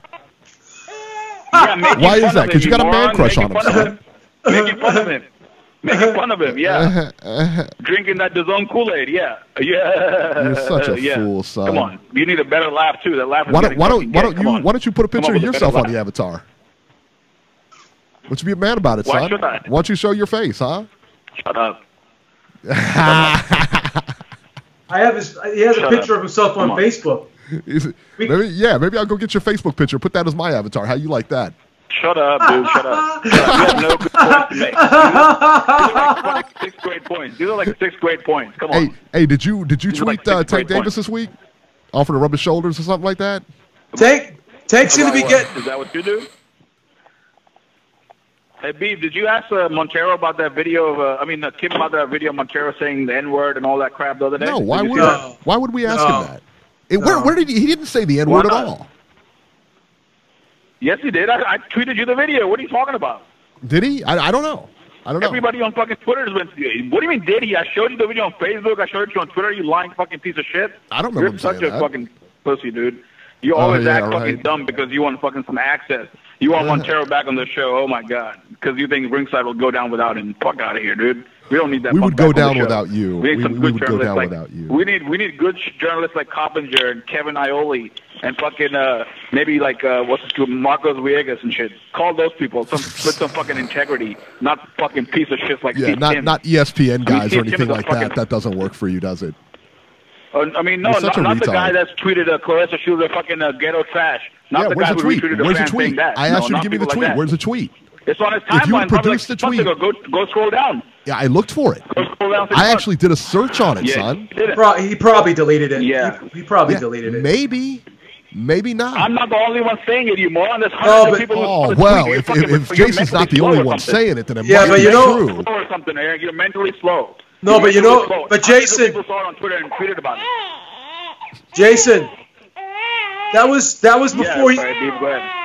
That was before he got Eric is getting owned, so he's got to bring these stupid ass sound bites. He's getting owned, so he needs these. Yeah, I'm getting Eric owned. is getting owned tonight. Yeah, I'm he getting needs owned. these fucking pussy ass sound bites because he can't. That's what I'm gonna put your See, look at this. It's time to cut you off, Jason. If you. No, but the thing is this. What'd you say, Robbie? No, the thing is this though. Steve Kim is probably not going to be doing stuff he did before now that he works for ESPN because he can't afford to do that stuff anymore. Well, listen, here it is, Beeb. Because I heard about the chat. I heard about this. Jason brought it to my attention, said that Steve Kim said this. I said, great. I said, because did I not bring up the tweet that he did the other day or a couple of weeks ago about the fight? Well, you sat there like a little bitch and never even said the fucking doctor told to stop the but fight. Steve, you didn't even say the doctor stopped the fight. You're a coward. You should have said the doctor stopped the fight, you piece of shit. Why would you bash the fighter? Son. Why are you bashing the fucking fighter baby. when the doctor stopped the fight? Shut your hole. You're a coward. You're a worse coward than Kim. Mouth. At least Kim is coming on the show and Just cut his ass off. Shut up, Robbie. Yeah, but Robbie, your husband can get it anytime, okay? And you can get it next. Shut up. All right, so hey, Beeb, let me. All right, so Jason says that Steve Kim tweeted something about Clarissa Shields being trash or something like that. He retweeted it. And he retweeted it. He should have done that. Shut up, Jason. Like an idiot, okay? He should. Okay, hang on. Let me talk here. So he says that this is what he said. This is what what's her face. This is what he said about Clarissa Shields. Great. I said, go give me the tweet, and I'll ask him about it. Well, he didn't tweet it out. He retweeted someone else's tweet. Great. So it wasn't his tweet. Great. Go get the tweet for me. Go get the tweet, because if he retweeted it, it should be on. Shut up. Let me talk. You're going to scroll this page for like 12 hours, you idiot? Are you but Eric. Hang on, Jason. He probably deleted it. He probably deleted it because he works for ESPN now. He can't leave shit like that on his timeline now. Maybe not. Again. But I said, okay, so I went back in the time in a search program I got, went back there, looked through his timeline, could not find it. And that thing goes over retweets and everything like that. Could not find it. So probably deleted how it. can I ask him? How can I ask him about it if it's not there? And you say he probably deleted it. I say maybe it didn't exist. I don't know. No, I think I remember he did tweet that. He did retweet that. No, maybe not. Again, I mean, we don't know. But how can we sit there and ask him about something? Because I remember Jason did show me that before. Okay. I think again, Jason how can we ask? I guess my point is, I can't ask him about something if I don't have proof, especially if it's on Twitter. No, because it's gone. You can't ask him about it now because you have nothing. Because you can't. Right. I've never seen the tweet. I've never seen the retweet of it or whatever you're talking about here. I didn't see it. So I can't go to him and say, hey, this is I can't ask him that question. However, I did see the Darrell tweet. And so I did ask him about it. It's something I disagreed with him on. I let him, I asked him about it. He gave me an answer. What am I going to tell him he's wrong for what he thought? You know what I mean? It is what it is. I mean, I ask him, he tells me the answer. Yeah. No, but I did. He shouldn't have retweeted that though. I don't know that he did. No, I know. You don't know about it. I know you didn't. You never saw it. Yeah, I mean, I don't know that he did. So for me to sit here and say, ask him about this, it's silly. And it's a silly topic. I saw it. I thought it was inappropriate, but. All right, little hooker, you can talk Eric, now. How about Eric, you didn't ask him the main question. These guys have been implying that Darrell in his corner stopped the fight. Dude, and the doctor you're stopped still the fight. on And when this. you look on the... Dude, I've already explained it. Move on the topic, or we're going to go. Move on the topic. You just ran your mouth Give for me a like 5 different minutes. topic. Can I finish a sentence without be shutting up for a second? No, you can't. You can move on the topic. Errol is not the one who stopped the fight. When the doctor said we're stopping the fight, know that. Errol was shaking his head saying no. So why the We fuck all are we agree bashing on Errol? that. Let it go, son. But Jason, Either talk about something else or get lost. You didn't say that to Kim, you fucking coward. Jason. You didn't say that to Kim. Why are you saying it now? Why are you saying it now behind Kim's back like a little I'm bitch? not saying you're a Say it to his moron. face. I mean, you get out of here. You didn't even. Get him out of here. Let's go. Jesus Christ. Yeah, but you already told Steve Kim the doctor stopped the fight. That was part of your question. Right. That was that was it. I said, now that you had a chance to run it back, and now that we you asked Steve Kim for his opinion on it. I mean, what do you want me to ask him? We've already asked him, and he's given me an answer. Here's the other bottom line. He's not going to change his opinion. He's not going to change his opinion. Right. Because you disagree with him. He gave me an answer on it. So there you go. What am I supposed to do? Say, no, you're wrong? You're an idiot? No, it's his opinion. I mean, it is what it is. I know that, listen, we all watched it. We all saw the doctor stop the fight. He feels a different way about it. Okay, so what am I supposed to do at this point? My argument was that the fight was so close. Why would Darrell want to voluntarily stop the fight, not knowing if he won or not? You're right. And then to top it all off, he goes in there and he's in the chat and he's going in about Steve Kim calling him a snake, calling him a liar, and this and that. And it's like, dude, what is wrong with you? Yeah. Listen, I don't mind. Let me tell you what. I don't mind what you guys do in the chat. And I don't care. A lot of people, we're saying like stuff against him too. Stuff against Steve Kim. That's fine too. But when you sit there and accuse somebody like of being a racist for no real reason, without any proof or anything like that, it's like I can't let that slide. We can't. He's a guest. I mean, just like I wouldn't let you do it to a caller without you timing out. I mean, that's the big thing. That's where we have to draw the line when you want to talk about like pedophilia stuff, or you want to talk about racist. Robbie, you want to talk about pedophilia. You want to talk about racism. Certain things. I mean, we can't condone in the chat. Right. And I mean, he's like the most notorious defender or offender of this, and he always calls people like he'll call Errol a Jew snake. He'll call like he does this like on Twitter. He does this in the chat constantly, and brings up racism and this and that. Again, we know the doctor stopped the fight. What are you insinuating? So he doesn't think so. Again, what do you want me to do? Lambaste him for this, or do you want to get on with more dialogue with this guy? Yeah. Don't be an idiot. It's okay, Errol. That's all we ask. Don't be a moron. What were you saying, Robert? First of all, when you have people on as guests, you only have so much time to ask questions. So you got to make your questions count. It's not like he's going to sit here for the whole 2 hours that we're on the show and answer questions for us. That's not how interviews work. They're normally on here for maybe 10, 15 minutes tops, and Well, you have to make a decision when you do an interview. Do you actually want to interview someone, or do you want to argue with them? And you can ask a tough question, but depending upon how the response is, what you're going to get out of the person, and what you're not going to get out of the person. Steve Kim was gonna hold on to his opinion no matter what we said to him.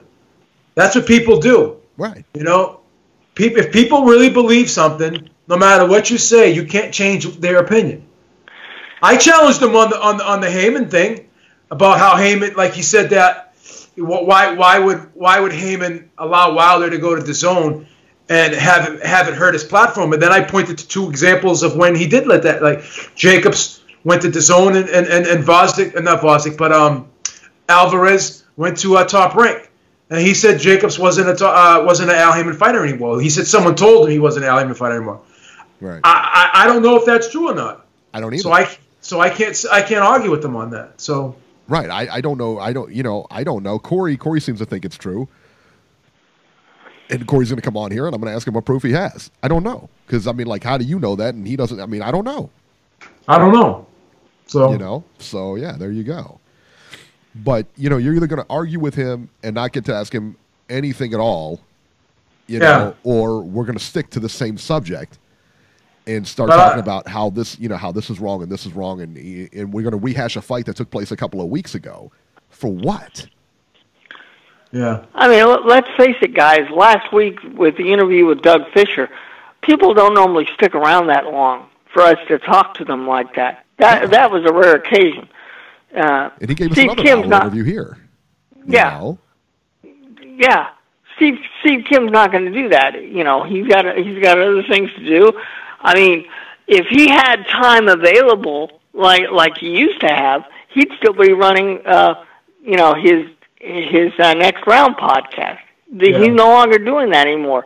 ESPN is giving him more responsibility. He actually has to go to PBC fights. I've been on his show where he's clearly said, I never want to cover a PBC fight. Well, guess what? Now he works for ESPN. He's got to cover PBC fights. There you go. All right, let's get back to the phones. We knew it was going to be a big night here, man. So 804, you're live. Jason, you're still on hold. You can come back on if you're going to talk about a different topic. But right now, Corey, you're live. Hello, Corey. Hey, what's going on, everybody? How y'all doing today, man? We're good, man. Hi, Corey. Hey, yeah. So what was I saying? I didn't. Like I said, I didn't get in y'all whole spiel with the whole,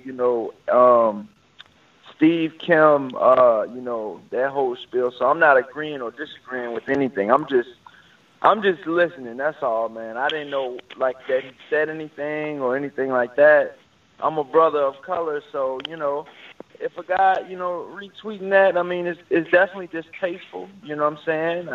I definitely don't agree with that, but I didn't say my 2 cents in the chat, though. I've just, kept silent about that whole situation because, like Eric said, I've never seen it. I don't, but Beef said he's seen it, so, I mean, I know Beef ain't going to lie about it, so, I mean, like I said, maybe Jason might be on to something, But as far as me knowing, I really don't know. Like I said, I just started listening to Steve Kim maybe a couple months ago. I'm not really a Kim fan or a detractor. I just, like I said, he's got an opinion just like we all do.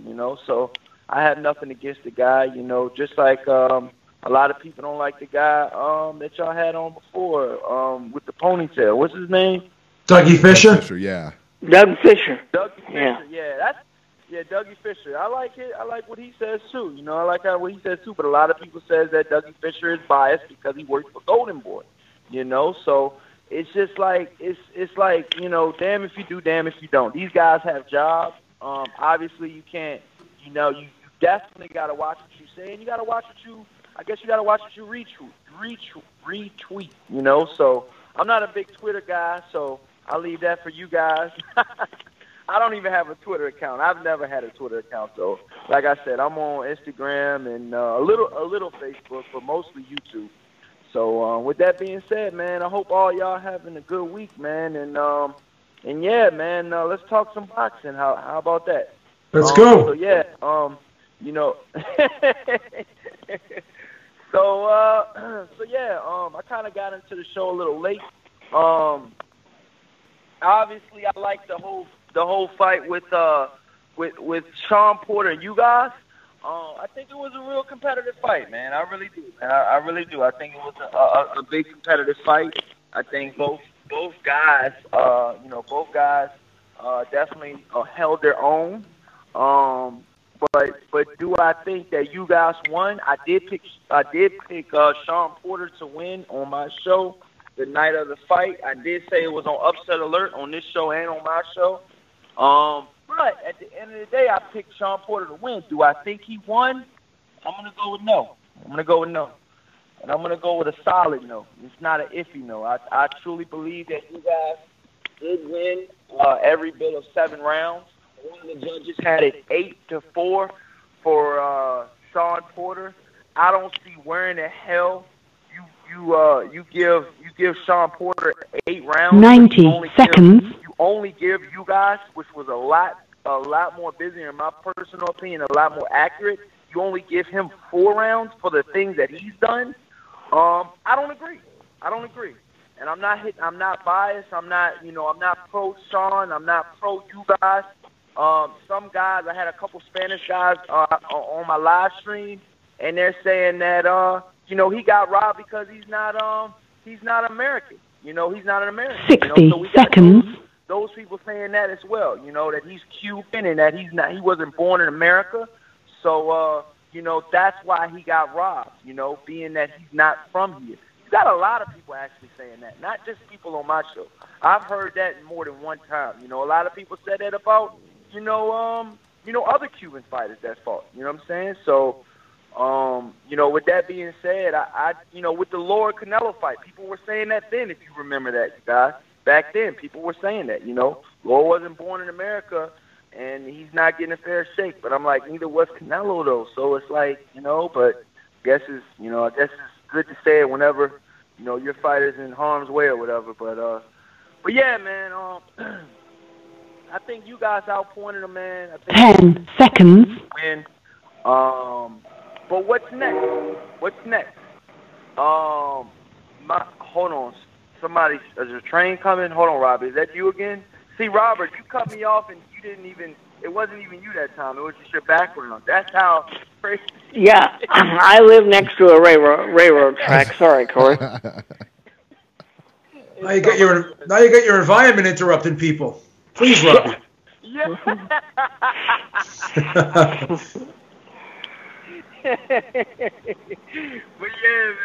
But yeah, man. So do you guys think that you guys won? Because like I said, I'm just now getting into the chat. So I would love to hear what you guys gotta say, man. Just about that real quick. Robbie, Beeb, and Eric, who do you guys have winning? I mean, we'll let you know later for the Garcia fight. We'll let you know in a little bit. We're gonna make our picks in a little bit. Yeah. You said no. I'm talking about for the. I'm talking about Ugas. We all thought. Ugas we all three had Ugas. Yeah, we all thought Ugas won. All y'all thought you guys won? Yeah. Yeah. I had a 117, 111. Well, we all had the same. Yeah, 9 rounds to 3. We all had the same score. Oh, okay. Wow. So you guys had him winning, man. So yeah. So then we're on the same. We're on the same page, man, with that, man. And yeah, man. I just like I said, man. I just want to see good fights, man. I truly believe that that Errol Spence would, beat both of those guys that we seen last night. Do I believe in Sean Porter and his power at welterweight? It's tough, man, because, I mean, when's the last time we seen Sean Porter even knock somebody out at welterweight, you guys? I mean, you got to ask yourself that. It's been a while. I truly do. So if he doesn't have the power to keep Errol Spence off of him, how does he beat Errol Spence, You know what I mean? Like, how does he even beat Errol Spence, Because I don't think he does. Those type of situations, you guys, where, Errol Spence, I mean, let's be honest. For all intents and purposes, Errol Spence right now is being set up to run the sport of boxing, man. I'm gonna be honest. If he wins, which I don't think he's gonna beat Garcia, I definitely have Garcia winning. I've been on record saying that. This is going on at least a month now. Me saying that Garcia is gonna break down Errol Spence and beat him. I think it's gonna be a 12-round unanimous decision. No, I'm not trolling. Yes, I've said that on this show before. So just for the record, you newbies out there, But right now, I truly believe that the welterweight division is up for the grabs. And if it's not up for the grabs, Errol Spence is in the driver's seat. If you want to go that route, the winner of Errol Spence versus Mikey Garcia, I believe will be the king at welterweight. I just truly believe that, man. I mean, there's been so much, back and forth, going on with Keith Thurman. Is he ready? Will he ever be ready? Will he ever look the same as we once knew him? That's for him to answer in the future. I believe we got to see how he looks in his next fight. Will he look any better in his next fight? We got to see, man. When you take 2 years off of the sport moves on, with or without you, okay? So, you know, Sean Porter, obviously, he looked like he missed a beat last night. But you got like Errol Spence, you know, hasn't missed a beat. You know, Mikey Garcia hasn't missed a beat. Even Danny Garcia, you know, he's been pretty busy. So, you know, within those 2 years, man, a lot has changed in the welterweight division. You know, so, I mean, you got guys coming up, you know, in the rankings and stuff like that, man. So, you know, I just truly believe that, you know, if Keith Thurman wants to get back into the swing of things, you know, and wants that rematch with Sean Porter, which he's probably going to want to get right now. I mean, let's be honest, you guys. Obviously, Kenny Porter said that they have a plane ticket already set up before they even won the fight. They said they had a plane ticket for Texas, you guys. That's number one. Number two, Kenny Porter was wearing a WBC gold medallion. Like, God damn, what if you guys lost? You're doing all of this stuff and you're not even thinking about maybe if you lost? I just think all of that stuff is just so set up, man.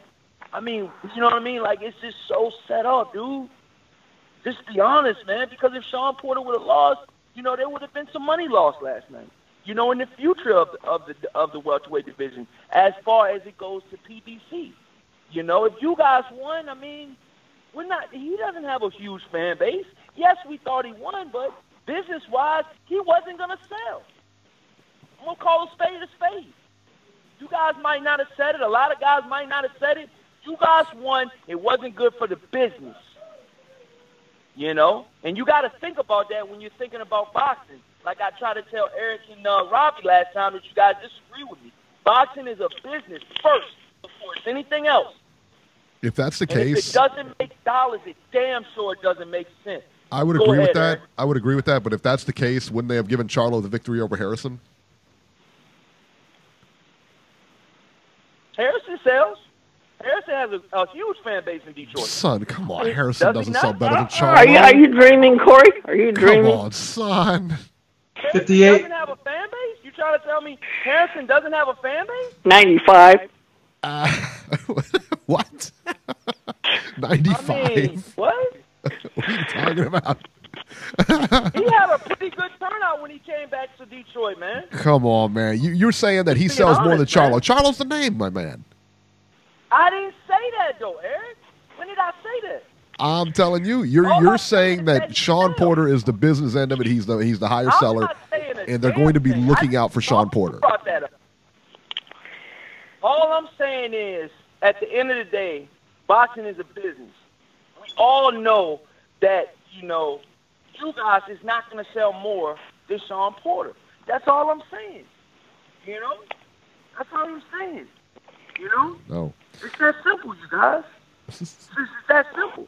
You know? And at the end of the day, you know, I just truly believe that you guys did win, man. You know, so moving on to the heavyweight fight. Yes, I thought, you know, F.A. Jagba was going to be put in there tough with Amir Mansour, but I did tell you guys I was scared about that previous fight that Amir Mansour had against Hartford, a heavyweight prospect that only had, I believe, 7 pro fights, but he's an Olympic bronze medalist. But he was really good, you know, so he pretty much destroyed Amir Mansour. You know, the most I've ever seen Amir Mansour destroyed in his life. Leading up to the F.A. Jagba fight. And I told you guys that was the only thing that scared me in that fight. You know, so once I watched that, I was just like, wow, I was taken back by it because I truly believe that something got taken out of Amir Mansour in that fight, man. I really truly believe that. And you know, not alone. I mean, we're talking about Amir Mansour that pretty much, you know, fell from grace. I mean, this guy was literally like one fight away from fighting Deontay Wilder. If he would have beat Dominic Brazil, I mean, who has Dominic Brazil beat since then? Eric Molina to get the title shot? That doesn't deserve a title shot in my personal opinion. Who the hell is Eric Molina beat? He's trash, dude. If anybody should get the title shot against Deontay Wilder, you got plenty of guys lined up. I mean, I believe that Kwanaki is a pretty good fighter. You know what I'm saying? Obviously, his physique isn't, but Dominic Brazil's physique isn't any better. I mean, let's be honest, man. Hey, Corey, if you can hear me, you're cutting in and out. You're cutting in and out. We're actually going to get Your moving phone's here. terrible, man. We gotta get going. Yeah, we're going to get moving. Hey, catch Corey on Corey Lee Boxing on YouTube. Beeb. Banger! All right, real quick, because we got to get moving here. We haven't even got to the upcoming fights yet. We haven't got to Spence yet. Real quick, No. Jason, what do you need? What up, guys? Dude, his call was fine. He wasn't like had bad service at all. I could hear him clearly. Come on now. What's this? And, what he was trying to say was that, yeah, but what he was trying to say is Harrison could sell 2,000-3,000 tickets, and I'm glad you brought up my point from the chat that if Heyman was really controlling these fucking scorecards. I mean, these scorecards have been all over the fucking place. There's no way Heyman or anybody's controlling them. These fucking judges are stupid. I mean, they gave Charlo the win against Korobov when they took the win from Charlo against Harrison. I mean, Harrison doesn't. I mean, Heyman doesn't want Harrison to win. He wanted Charlo to win, and he lost. And also, last night the fucking arena had like 2,000 fucking people, and probably 1,200 of those were chanting "Ugas, Ugas." They didn't fucking come to Porter. Everybody fucking hates Porter, and I hope PBC never gives him a main event again. He fucking ruins it every time. I hated that fight, and you told me to watch it. I watched it. I didn't see him do any fucking thing besides hop around the whole night. I mean, he shouldn't get a main event ever. He shouldn't get a main event unless he's fighting Spence or maybe Manning. That's it. Did we hear the attendance on that? Did you hear any attendance on that? No. No, but it looked like 1,500 to 2,000. It can't be more. And I heard they gave away a lot of seats to 500. 500 to 1,000 tickets to. You know that guy who called in saying salute to the troops? PBC gives away 500 to 1,000 seats to every show to some troops, so I hope he gets some free tickets on Kelly. They give him every show to troops and first responders. That's kind of cool. Yeah, they have a website. They actually have a website that does that for like events, for like football games and everything. I'm happy to do that. Some promoters just leave the seat empty. I'm glad they give it to the troops and first responders. 1,000 tickets, they deserve it instead of leaving them empty. I mean, look at the Crawford versus Horn fight. That fight sold like 8,000 tickets. Half the arena was empty. Why not give 1,000 to the first responders and troops? Why not? Exactly. That's a good thing to do. Maybe someone will buy tickets to some other event and money will come back. Also. What was I going to say? But he needs a new fucking trainer. Ronnie Shields fucking sucks. Like, he sucks with Charlo. I mean, I love what he did. Like, he was strong, but he didn't even go to the fucking body once. Like, he should have demolished him, like, gotten a fucking highlight reel KO. And he had no aggression in there either. He's too nice. Like, he's standing in the clinch like a fucking really nice guy. He should be fucking ripping his body apart. Like, he was just standing there. And Mansour is holding on to him, and Ajagba just standing there like a little kid. He's too nice. He's one of those African kids that are just really nice. Like, he's not a street fighter. He's like a fucking gym fighter or a pro fighter. He's never had a street fight. You can tell he's not like a savage like a Maidana. That's what he needs to become if he's going to be best. He needs something like a Robert Garcia, fucking all these guys that I think Ronnie Shields is probably one of the most overrated trainers. Who has he really made that's really great? I think Lara made Ronnie Shields. Lara was like already schooled in the Cuban school. I don't think he's had any great fighters in a long time. Has he been? Ronnie Shields, who has he really that's really great? I think he's just got she just got Charlo and he's just got Lara. That's it. And I think Lara had made him. Lara came with all those skills. He didn't teach Lara those fucking skills. No, you're right. You're right. So this guy's fucking overrated. I think Heyman just gives them to him because Heyman probably knows him from a long time ago or something. He's got but guy like Robert Garcia would fucking turn Ajagba into a fucking animal, like a beast. Look at what he did to Josecito, man. Think about what a guy like Robert Garcia could do to Ajagba and, or even a Charlo. I mean, these guys, I don't know why they don't go to California. That's where the best coaching and sparring is. All these guys are in Houston and Texas. Spence is smart because he goes to the body. He just has that boxing IQ. Charlos have no boxing IQ. Those motherfuckers don't go to the body at all. Like, fucking, they don't even know what the body punching is. And, I thought Porter lost, and I think they should have given it to Ugas because I think Ugas probably has more fans, people on the TV, and everybody's going to want to go to the next Ugas fight. They're not going to want to buy tickets for another Porter fight after that. Do you think? What do you think? It'd be a tough sell.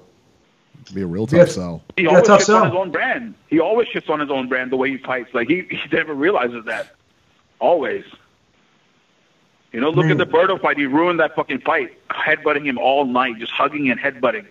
I mean, the whole fucking arena was booing all night. It was like 5,000 people, 6,000 people at Barclays that night. So he never sells good. So I hope he never gets the main event. And that was the first main event out of all the PBC ones that was probably the worst. And the ratings they said is a little bit more than Leo Santa Cruz. So Leo Santa Cruz did 1.7 million. They said this one would probably do peak around 1.9 million. So that's not bad. But Thurman did 2.4 or 2.8, right? 2.8 after a 2-year layoff. 2.8, yeah. Why? Because people like his style. Yeah. Well, after a 2-year layoff, and this guy's doing not even 2 million. So people are just turned off by his style, and I don't even want to watch him. And I love PBC. I love every event, and I don't even want to watch this fight. I kept forwarding it through most of it. Because he did shit. Every time I forward 30 seconds on my DVR, he's fucking hopping around like a fucking dumbass. And he should have been mauling fucking Ugas. And that his daddy, who has nothing, he knows nothing about boxing, gave him a game plan to stay on the outside. Ugas is the wrong guy to stay on the outside, right, Beeb? That's what I said. Yeah, he's the counterpuncher. And going to the body all night. He's the taller, longer guy. That's a counterpuncher. You want to smother the counterpuncher. Don't give him time to react. Also, Beeb, if you Google Danny Jacobs, Al Heyman, while we're talking, 3 or 4 months ago, he put out an article purposely on boxing scene saying that Al Heyman will always be involved with his career because he's the one who took him from amateur or whatever and he was always with him. He put out an article on boxing scene. You know, so people like Kim, they won't mention that, but they'll just say, I heard from somebody that Al Heyman told him to say, thank me, Danny, to save face for me. Can you imagine that? I mean, who would tell him that? That sounded like something he just made up. I don't know. That yeah, we don't know. That's the other thing too. That's the one thing I did find strange is that I didn't, I hadn't heard that they, obviously you don't hear when contracts break or anything like that, but I had not heard that Danny Jacobs had left Al Heyman. Yeah, but he might have, but I mean, who cares, man? I mean, Danny Jacobs was never a ticket seller. If you look at it, even now, Charlo's, Broner, Mikey, Spence all sell more tickets in Brooklyn than fucking Charlo does, and Charlo's been with Eddie like 2 years now. And Eddie said, I'm going to turn him into this big star. I mean, yeah, he got in the Canelo fight, but look at Jacobs' last fight. There was like 3,000 people there.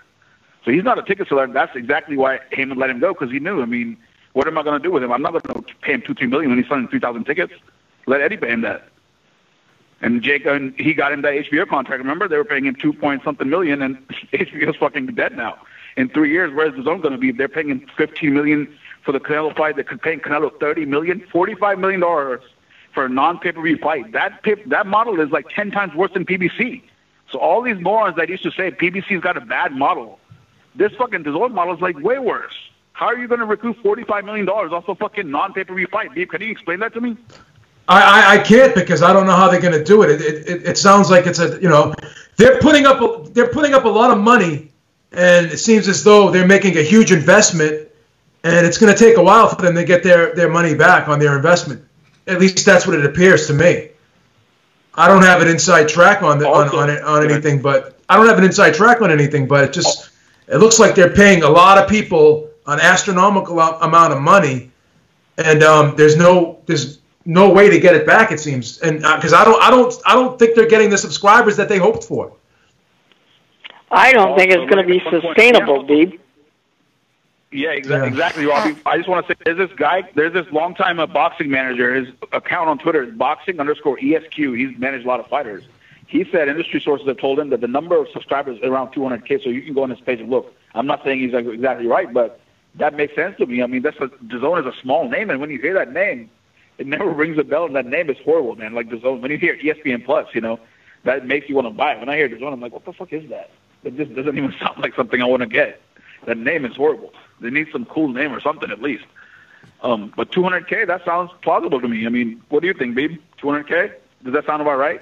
It's hard to say, because when you go when I go on Google Play and I look at the amount of downloads they have, it says they have 5 million downloads on Google Play. Now, does that mean that 5 million people? Is that global? Is that global or American?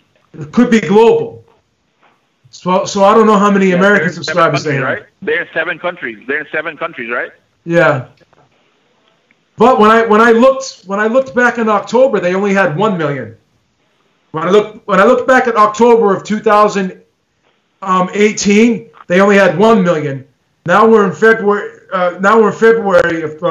March, of 2019. So in about 6 to 8 months' time, they got like 4 million subscribers. So. But think about this: if ESPN is bragging about it, putting press releases out there about having 2 million subs, if they had 5 million, they would be bragging about it. I know that. So that has to be a global number. It's probably I would venture to say it's a global number, yeah, because Google Play, everyone. I mean, if it was 5 million, I'd brag about that shit. I would love that. 5 million, that's awesome. If it's 5 million, they're set, dude. If they've got 5 million paying customers at $10 a month, they're set. They don't need that much more. But that's pretty good. But that's on Google Play alone. So what about Apple? I don't know how many they have on Apple. That's just Google Play alone. I'm not sure. So again. So again, like in October of 2018, when the deal was first announced, they had 1 million.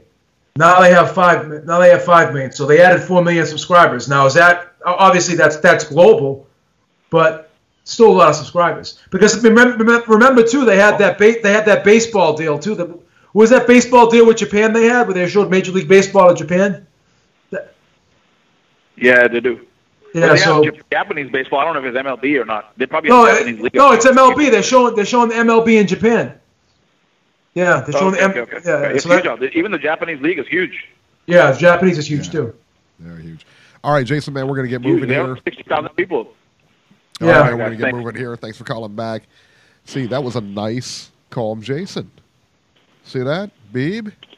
Yeah, I mean, you can get your points across better when you're more relaxed and you're. Right. Look at that. See what happens when you get disciplined? Huh? See what happens when you get disciplined off air? You come back nice. You know what I mean? Please, Robbie. Robbie got dinged over there for nothing. All right. Real quickly, we're going to go to the upcoming fights. We're way, way behind here. Robert. Yes. When is the 15th? That's Friday. Friday. Philadelphia on DAZN. Tevin Farmer versus Jono Carroll. 12 rounds for Farmer's IBF junior lightweight title. On the undercard, Katie Taylor versus Rose Vellante. 10 rounds for the IBF, WBA, and WBO women's lightweight title unification. Gabe Rosado versus Masej Sulecki. 10 rounds middleweight. That's a good fight. I like Sulecki in that one. Luke Campbell versus the dreaded TBA. Hank Lundy, your boy, friend of the show, Robert, versus Avery Sparrow, also on there. On Telemundo, the same day, Diego Cruz versus Mauricio Pinto, 10 rounds welterweights. And let's see, what else we got on the 15th? Nothing. On the 16th, pay-per-view. On Fox pay-per-view, Errol Spence Jr. versus Mikey Garcia, 12 rounds for Spence's IBF welterweight title. David Benavidez versus J. Leon Love, 10 rounds super middleweights. There's about 16 fights on this card. Louis Neri versus McJoe Arroyo, 10 rounds bantamweights. You know what they should do? They should seriously put this on free TV or whatever, the undercards, all of them though. Well, they're going to put some of them on Fox Sports 1 starting at 7:30 Eastern time. Yeah, they should put more than that. Yeah. Let's see here. And on ESPN Plus on the 17th, Michael Conlon versus Ruben Garcia Hernandez, 10 rounds featherweights. Louis Collazo versus Sammy Vargas, 10 rounds welterweights. Patty Barnes versus Oscar Mojica, 6 rounds bantamweights. And that's it for this weekend. A lot of boxing, man. A lot of boxing coming up. Okay, yeah, Jason just said the prelims are on Fox Sports at 6 o'clock. So it looks like you're only going to miss a couple of fights. So 6, and then the pay-per-view, I believe, starts at 10. So pay-per-view starts at 9. Pay-per-view starts at 9. 9, I'm sorry. Yeah, so that's still 3 hours. That's awesome. So that's what I'm talking about right there. Now, does anybody know the price for next week's pay-per-view? Yeah, absolutely. Hold on here. I think it's $75 or $85. Yeah, Jason, thanks for reminding me in the chat. Jenny Lewis is a singer. She has an album coming out on March 22nd, and apparently we found out that she's a big fan of ours. So shout out to Jenny Lewis. We're actually working to try to get her on the show. So that should be fun, man. So she's a big fan of ours, and we're a big fan of hers too. So there you go. And hopefully we'll get to talk to her here pretty soon. So that's pretty awesome. We were all pretty excited about that. All right, let's talk about Mikey Garcia versus Errol Spence. It's the big fight next week. So let's preview this. Let's break it down here. We're going to talk about what does each person have to do to win. So what does Garcia have to do to win? For me, he has to use his movement, use his jab. He has to try to dictate the range. Now, as far as what Spence has to do to win, he has to use his jab. To me, he has to go to the body often, and he has to make Garcia feel that he's the heavier guy. Beeb, I'm going to ask you the same questions. What does Garcia and Spence each have to do to win this fight? The beautiful thing about Garcia is he doesn't use a lot of excessive movement. He's a very subtle guy in everything he does. He's not a flashy fighter, but he's very precise. He's a very precise, accurate, sharp puncher, and he's very unpredictable with his punches. He's not a repetitive guy. He works beautifully off the jab, but the jab is an off-speed jab. So he's constantly changing up the look, constantly changing up the rhythm of his punches, and he moves just enough. He'll turn guys just enough to get out of the way, but he's not a guy that uses an excessive amount of movement in that ring. So he's not gonna get tired. And the beautiful thing about the way he doesn't use a lot of movement is he moves just out of the way to avoid punches, but he still keeps himself in range where he can counterpunch. So that's what guys like him and Floyd Mayweather do, is they use a lot of subtle movements.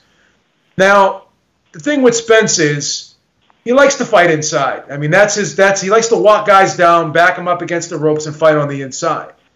The big question here is, can he pin Mikey down in a corner or on the ropes and start ripping that body?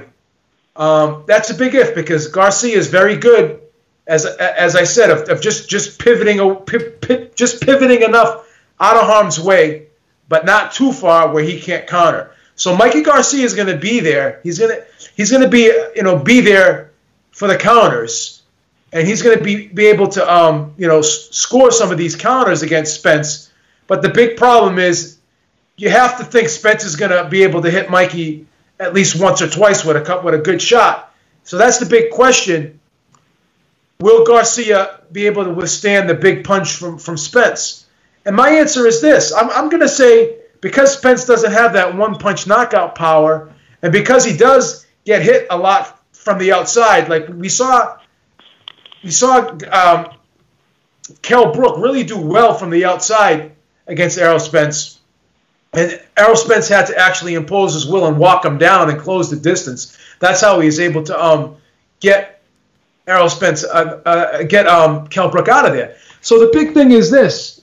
I think that Mikey Garcia is more disciplined than Kell Brook, and he's probably a better all-around boxer. He's probably sharper boxer, more technically gifted than Kell Brook.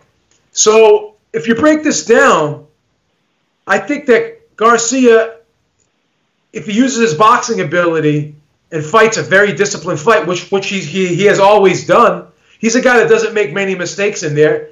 And if you hit him once with a good shot, he's not going to stand there and let you hit him with 2 or 3 to follow up.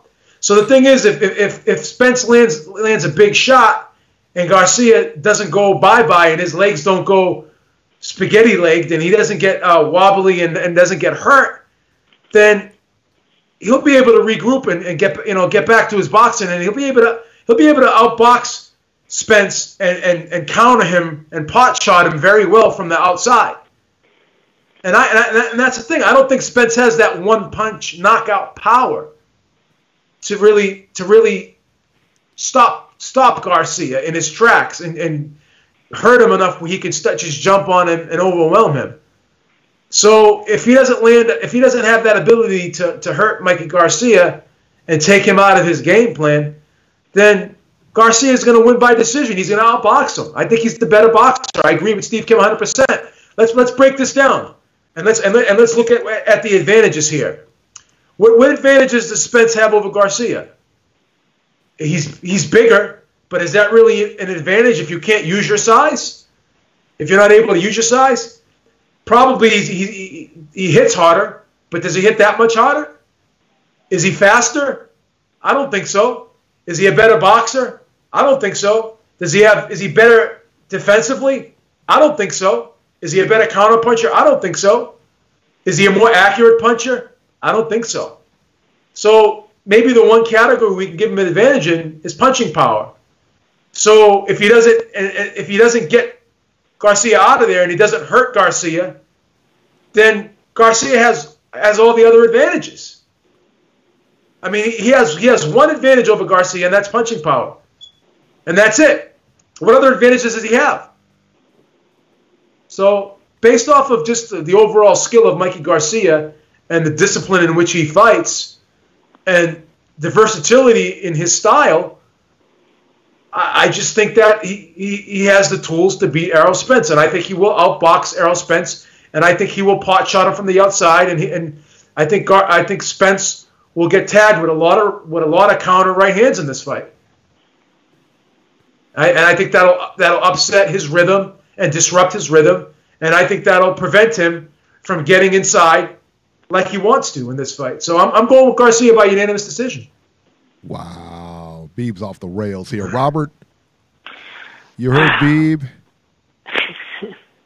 Tell him why he's wrong, Robert. I can't break down Steve fights. Kim is wrong, and tell him why Beeb is wrong. Go ahead, Robert. I can't break down fights the way Beeb can, but wow. I firmly believe that Errol Spence is going to win this fight. Errol is the bigger, stronger guy. He's got a longer reach. Not really. No? A little bit, not a lot. But I think he's got the longer reach, and I think he's going to. Yes, you are correct, Beeb. He is better on the inside, but I think he's going to pull out his boxing skills and show people that he can box with Garcia. Yes, Garcia can move because he's been in the lower weight classes, so he's been able to move and do the things he's been able to do. But there is going to come a time in the fight where he's going to get pinned up against the ropes, and we're going to find out what Mikey Garcia is made of. Well, because go ahead, Beeb. Well, Spence does have like a 3 or 4 inch reach advantage, but again, Spence does not fight from the outside. He's an inside fighter. He throws looping shots. Yeah, well, I think in this fight he is going. I think he'll eventually be able to get inside, but I think he's going to have to start on the outside. Oh. Because I think Garcia is going to be prepared for him in the beginning to come into the inside. I think it's going to take a few rounds. But I think eventually Errol will get on the inside. But Errol's going to have to show in the beginning of the fight, I'm going to work on the outside. That reminds me, don't tell me Lawrence Cole is going to referee this. Does anybody know? I don't know. Because, Jason told me the pay-per-view is $75, not $85. So $75, that's for high def. So there you go. That's the same price they charge for Wilder Fury. Okay. Right. I don't know I don't know who the referee is for this. Yeah. But if it's Lawrence Cole, we got a problem. How dare you? No, I sincerely believe that it may take longer than what I think it's going to take, but I think eventually Errol Spence will stop Mikey Garcia. My thought was it'd be over before 6 rounds, but it might actually take longer because I think Garcia is going to be the camp is going to be prepared for Errol to come in the inside in the beginning. So Earl's going to have to work from the outside and prove that he can go on the inside. But his body punching is the most devastating, probably in the welterweight division. And if he gets Mikey pinned in a corner, say later on in the fight, say 7th, 8th, 9th round, lights out, Errol Spence by knockout. Wow. Okay, well, let's break down the categories. Okay.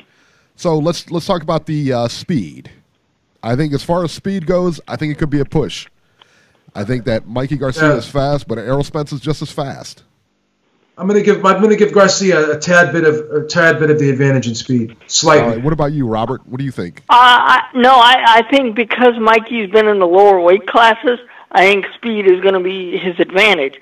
That's why it's going to take Errol a few rounds to get Mikey wore out. Because you know the power advantage. This is an easy one. I think we'll all agree on this. Has got to be Spence. No. That's right. Yeah. Spence. Yeah. Easy. Boxing ability. Garcia. Because of his Olympic experience, I think that could be about equal. You know what? I say, and I say the same thing, Robert. Listen, he was in the Olympics. You're talking about an Olympic caliber fighter, not a heavyweight Olympic fighter. All right? We're talking about a lighter weight Olympic fighter. Those guys have a lot of friction coming in. Garcia. No, I disagree. I think it's about even. Please, I'd say Spence. Please, Robbie. Spence. Let's talk about the X factor here. What to you, Beeb? What is going to be the X factor in this fight? Spence fights one way. Garcia can fight several ways. The X factor here is going to be Mikey's versatility and his punch accuracy. And here's the greatest. This is the greatest number one X factor of everything in this fight. It's called timing. Timing is everything in life. It's everything in boxing. It's everything in everything. Timing. Timing is the number one factor in everything in this world. You're in the right place at the right time. What happens? Good things usually happen. Right? Timing is everything. Mike is going to win this fight because of timing. Robbie, what's the X factor?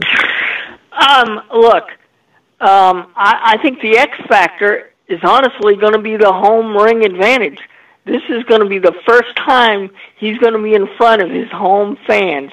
I think Errol is going to want to go out and show the people of Texas that he's somebody that they can be proud of, and I think he's going to show that he's more versatile than Joe Habib or Steve Kim or anybody else thinks. I think he's going to pull tricks out of his bag that we've never seen. Can I add to the X factor real quick? Sure.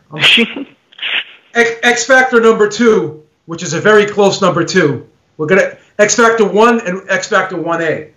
Because Spence is home, the pressure is going to be on him to try to look overly impressive in this fight.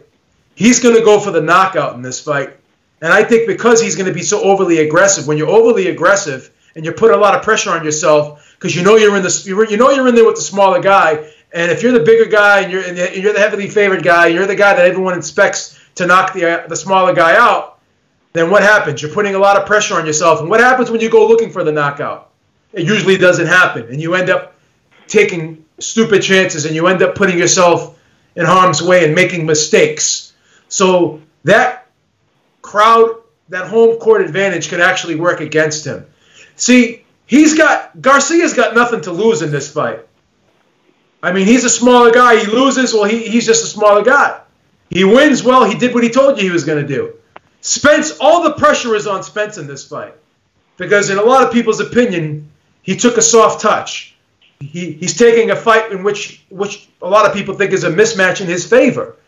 So, because of all these things, and all the pressure is on him, he could be the one that actually is nervous in this fight, that's overly aggressive in this fight, and that could be reckless in this fight. And that's the worst thing you could be against a fighter like Mikey Garcia, who is a slick counter puncher and who could fight moving forward as well as moving backward. That's the worst thing you want to do against Mikey Garcia. You make one little mistake against Mikey Garcia, he will make you pay for it. X Factor 1B. Listen, real simple here. I disagree with both of you guys on that X Factor with the stadium, him fighting in Texas. There's going to be a lot of Mexicans there rooting for Mikey Garcia. In case you haven't noticed, it's in Dallas. A lot of Mexicans in Dallas, in case you don't know. There's going to be a ton. I think it's going to be split. I really do. I think it's 50-50. Might have the advantage with the crowd, but I don't know that he's going to have it by much. Mexicans love their fighters, man. Yeah, he's going to have his family there. He's going to have all his friends. The neighborhood's going to be there. Jerry Jones. Not going to be 50,000 of them there. No, but he's the hometown guy. It's Dallas, you know what I'm saying? There's no question. He's the hometown guy, but I mean, I'm saying I don't know that it's going to be that one-sided on the fan base. It's going to be 60-40. It's going to be 60-40. No, I think it's going to be advantage Spence. I don't know by how much. Yeah, 60-40, Robbie. 60-40 for Spence. 60-40 for Spence. A lot of pressure. Lots of pressure. Let me tell you this. My X factor here, and this is what nobody's talking about here. Please, Eric. What about the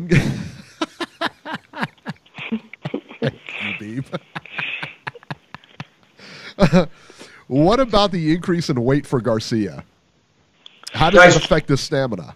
He's jacked. It's a lot of extra weight to carry around, guys. It's a lot of extra weight.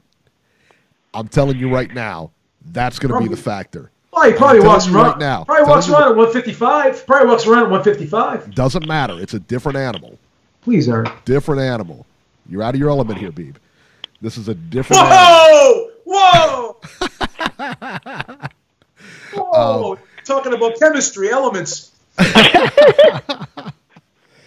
I think that the weight is going to be a problem for him. I really do. And I think it's going to be a problem stamina-wise. Now, is it going to be a problem stamina-wise because of those body shots that Spence is going to put on him? That I don't know. But I believe he will have problems with this. He'll have problems with the weight, and he's going to have problems for sure with those body shots. I think Spence wins this fight by a wide margin if it goes to the cards, which I suspect it probably will. I think this is a mismatch, and I don't care what Mikey's people think they see. This is a one-sided fight, man. I think it's somewhere around a 9-3 fight, and it wouldn't surprise me to see this fight stopped if Mikey starts taking some heavy shots. It would not surprise me at all to see his corner stop this fight. Mikey Garcia, salute. And keep one thing in mind: all the pre-fight stuff, the news conferences, and everything will be on Fox Sports 1. So the weigh-ins will be live. Yes. Everything's going to be live for this. This is awesome. And the fight's going to be on DAZN, so Robbie can't watch it. No, it'll be on pay-per-view, and I'm paying for it. I don't like the price, but I'm going to pay it anyway. There it is. So I've got Spence. Robbie's got Spence. Steve Kim with Garcia, and Beeb with Garcia. And there you Robbie go. and I both win because we're right. And 1 week from today, Georgie, get it ready. He's going to have a pie in his face. But if he wins, he goes to the front of the line on all calls. Georgie Porgy, salute. All right. Smash that like button. Smash the MF Mike like button. All right, real quick, we're going to go over these news and rumors here. We're just going to blaze through these. Triple G signs with DAZN. As we heard, Triple G signed a 3-year, 6-fight contract with DAZN. Deal also lets Triple G promote his own fighters on DAZN. Deontay Wilder is said to have a meeting next week with John Skipper, head of DAZN, and they're hoping to make an Anthony Joshua super fight. So we'll see what happens there. Unfortunate news last night. A couple of stories here. This is really, really sad. This is by the Tennessean, and it's all over the news. Caleb Plant's mother was killed by police last night. Preliminary investigation shows that a 911 call was placed to transport an Ashland City woman, which was Caleb Plant's mother, Beth Plant, to a hospital. According to the ambulance driver who was transporting her, they pulled over, and then they called the police. When a deputy arrived on the scene, Beth Plant was outside the ambulance and brandished a knife at the deputy. The deputy then shot her. So very unfortunate situation, and just terrible circumstances surrounding that. So that's so sad. It is. It's very sad to hear that, man. I feel so bad for Caleb Plant. My heart goes out to him, man. Yeah, that's got to be. I mean, can you imagine? I mean, that is so horrible, man. Yeah. So, train wreck of the week this week. No Elena this week. She's in bed right now because it's so late. It's 9:40. It's 9:40, Beeb. Can we mention George Foreman's daughter, Frida died? Yeah, that's another one we have to mention. Okay, I'm sorry, Eric. I didn't see that on the agenda. No, it's okay. Train wreck of the week, Gervonta Davis arrested. He was actually issued an arrest warrant, if I could talk here. Apparently he was at some mall and ended up shoving a cop and then screaming obscenities at somebody and then fled the scene. This was, allegedly fled the scene. Gervonta Davis issued a statement saying that he actually did sign the arrest warrant and everything like that, but he's getting more and more notoriety here as being in trouble. So there you go. Yeah, he's copying the Adrian Broner way of doing things. Yeah, so that's it. It was an arrest warrant. Stupid. Go get out of here. Go do something, Jason. Go harass somebody else, will you? Adrian Broner has finally agreed to pay his $1 million jewelry debt to a store. He will apparently do so in 3 installments. Apparently this guy, stiff. We had the story about this a couple of months ago where he, stiffed a jewelry store, like $1 million. How crazy is that? Incredible. Yeah. And as we mentioned before, George Foreman's daughter passes away at 42. Frida Foreman was actually found in her home near Houston by a family member. Cops are awaiting a report from the coroner's office on the cause of death, but TMZ was told that no foul play was suspected. So TMZ actually reported on this, and that's where I first saw the story. But it seems like, again, no foul play or anything like that, but 42, wow, that's another sad story this week. Yeah. Well, yeah, I lost my dad. My dad died when he was 42, so whenever I hear something like that, it's pretty scary. Yeah. I'm sorry, Robbie. That's horrible. Awful. I'm sorry for your loss. Yeah. Paulie Malignaggi joins the Bare Knuckle Boxing League. I can't believe this. Championship. Yeah, how about this? I cannot believe this. He had no power when he had gloves on. What the hell do you think you're going to do? This is a guy with hand problems, and he's going to fight without gloves Bare on. knuckles, right? Yeah. Bare knuckles. Yeah. They do wrap them. I believe they do wrap them. They wrap them. It's not the same thing, though, Eric. No, it's not. Not at all. Remember we had Bobby Gunn on here and he explained the whole thing, and it was like, yeah, it's not what you think, man. Stupid move, Paulie. Yeah, Stupid he's expected move. to make his debut in June. Artem Lobov, incidentally, a friend and training partner of Conor McGregor, is also with BKB. I think he's going to try to bait McGregor into coming to BKB to do a fight. That ain't happening. They can't afford that. That's just the bottom line. They can't. Dana White's not going to allow that to happen. No, come on. Why would he? If they're going to have that fight, they're going to have it in the UFC, not at BKB. Yeah. Look, I don't think Paulie needs money. I mean, he just got paid by James DeGale. He works for Showtime. He does other things for Sky Sports. I don't get this. I don't know, Robbie. He's obsessed with McGregor, though. He really is. I know. He is. He's obsessed with McGregor, so who knows? Last but not least, Jaime Munguia versus Dennis Hogan is set for April 13th for the 154-pound championship. Dennis Hogan, I believe, is a stablemate of Jeff Horn. So there you go.